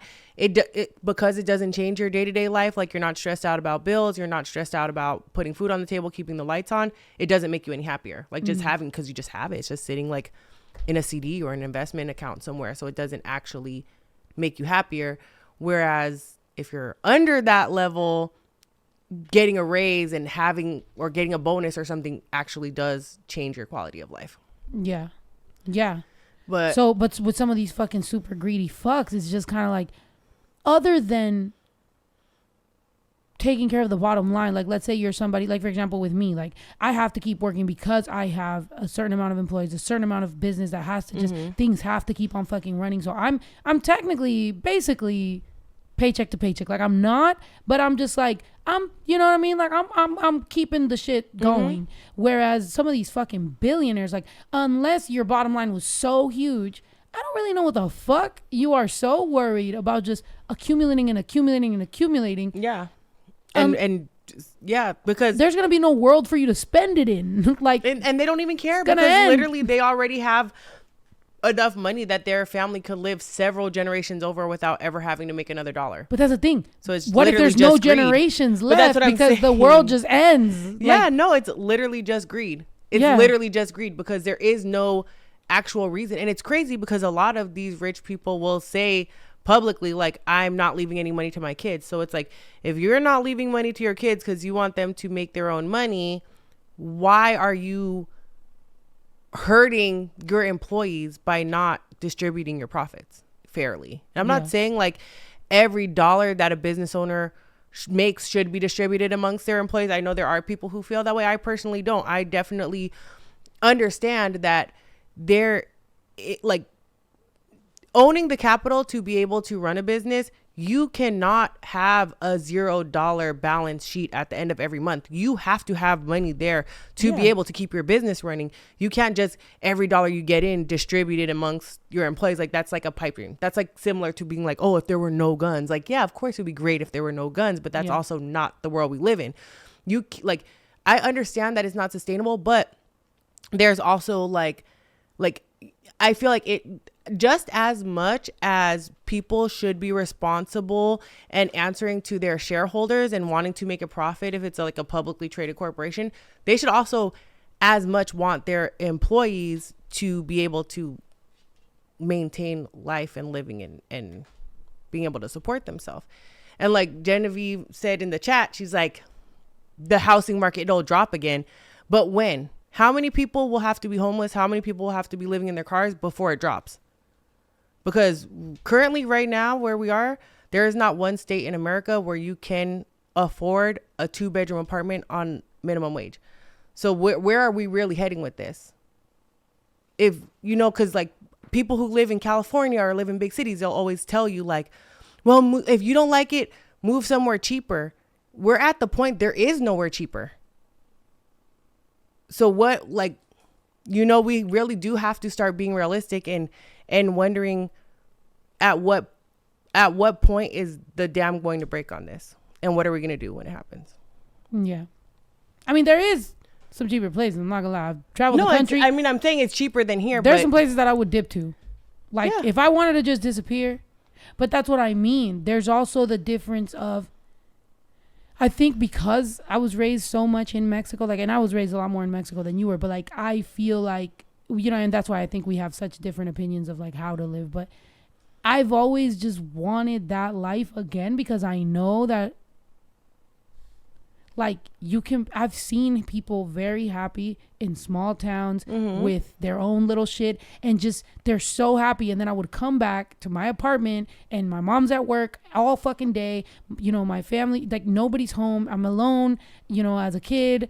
And, you know, everybody has is just like work, go to school, work, and nothing. We have nothing. And in Mexico, people were like, having dinner together and fucking, you know, like playing, you know, with the ball, and like fucking just watching a family be a family. Yep. And so to me, I think that's kind of what molded like the idea that I had of like how I wanted to grow up, even though I still am very plugged into the fucking grid. It's not like I'm sitting here being a hippie and I'm disconnected. No, I still have to very much go into the city and fucking work, and, you know, go on planes and fucking travel and all this shit. Like I think I'm split between what, you know, and I used to say this, the reason I don't smoke weed, people would be like, why don't you smoke weed? I'd be like, because when I smoke weed, it makes me want to quit and move to Mexico, but not where all the fucking expats are moving. I want to go to like the farm and just be as far away from everybody as possible. But I know that it wouldn't be realistic, because I'm still American from California. My brain is still very molded into this. You know what I mean? I would drive myself crazy probably, but there's still like this part of me that like wishes that, you know what I mean? Yeah. But I don't know. And that's where I feel like is the hard part, at least if you're definitely like looking to stay in America. Like, we are getting to the point where even rural communities are being priced out. Like, it used to be very much like a blue like city problem, and now the fact like that the cost of living is just rising so exponentially, you know, everybody is feeling the crunch. Everyone, you know, there are farmers who literally are saying like, that's a good word, who are saying like they can't afford their feed. They can't afford, like, they don't know, like, you know what I These mean? Like, everybody, chickens, you know, is these feeling chickens eat feed that the picture on the front is a chicken on top of a bunch of eggs. These bitch ass chickens give less eggs now. I'm like, bruh, look at the picture and get inspired, shorty, because y'all ain't giving enough eggs for what this shit. But we're going to make them, I think we have to just make them a chicken run. I think they just need more space.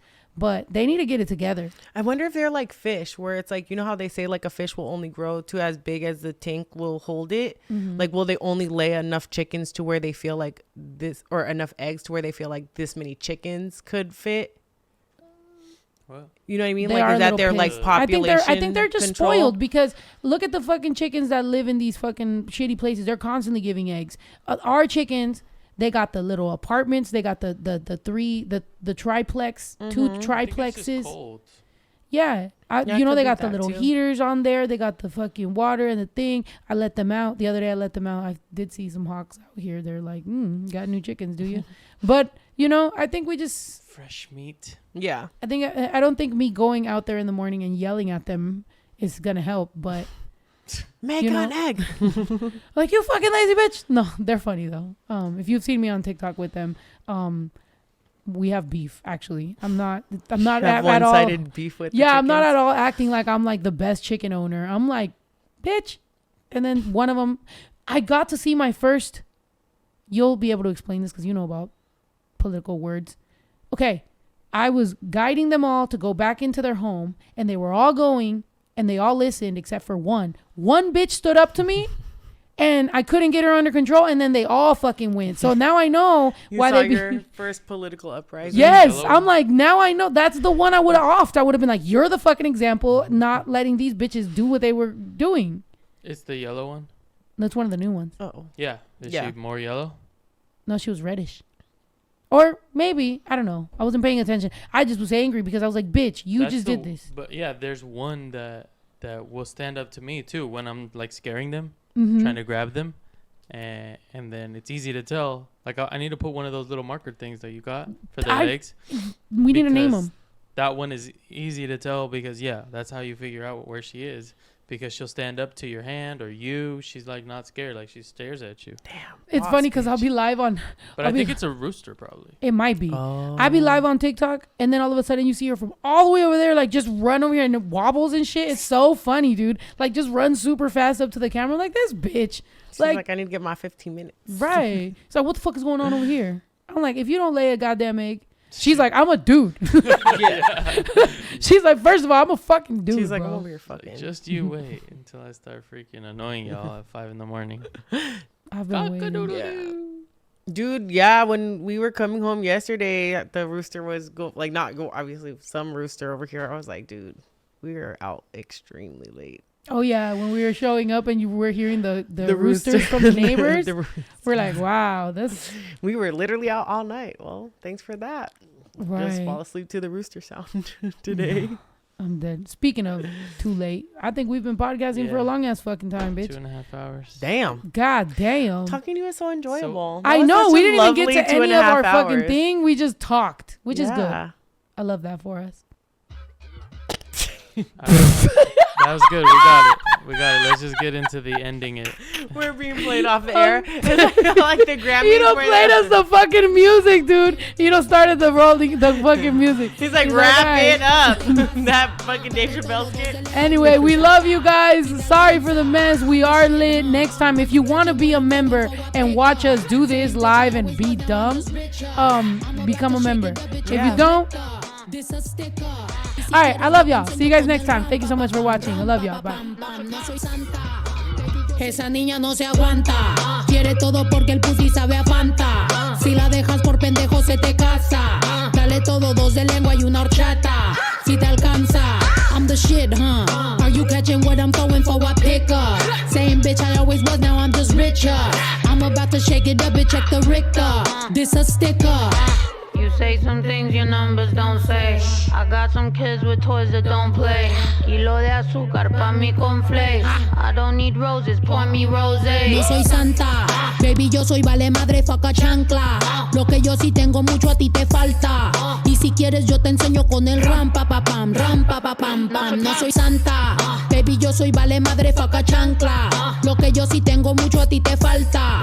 Y si quieres yo te enseño con el ram pa pa pam, ram pa pa pam pam. Don't try to play me, baby. I'ma meet you a cana, which means I've been a Mexican snack and I'll split your banana. Solo yo sé mi rollo guayaba, también sácate cana. Me encanta la línea de Fanta porque nadie me aguanta. Por eso I've been on my grind, I've been on my grind.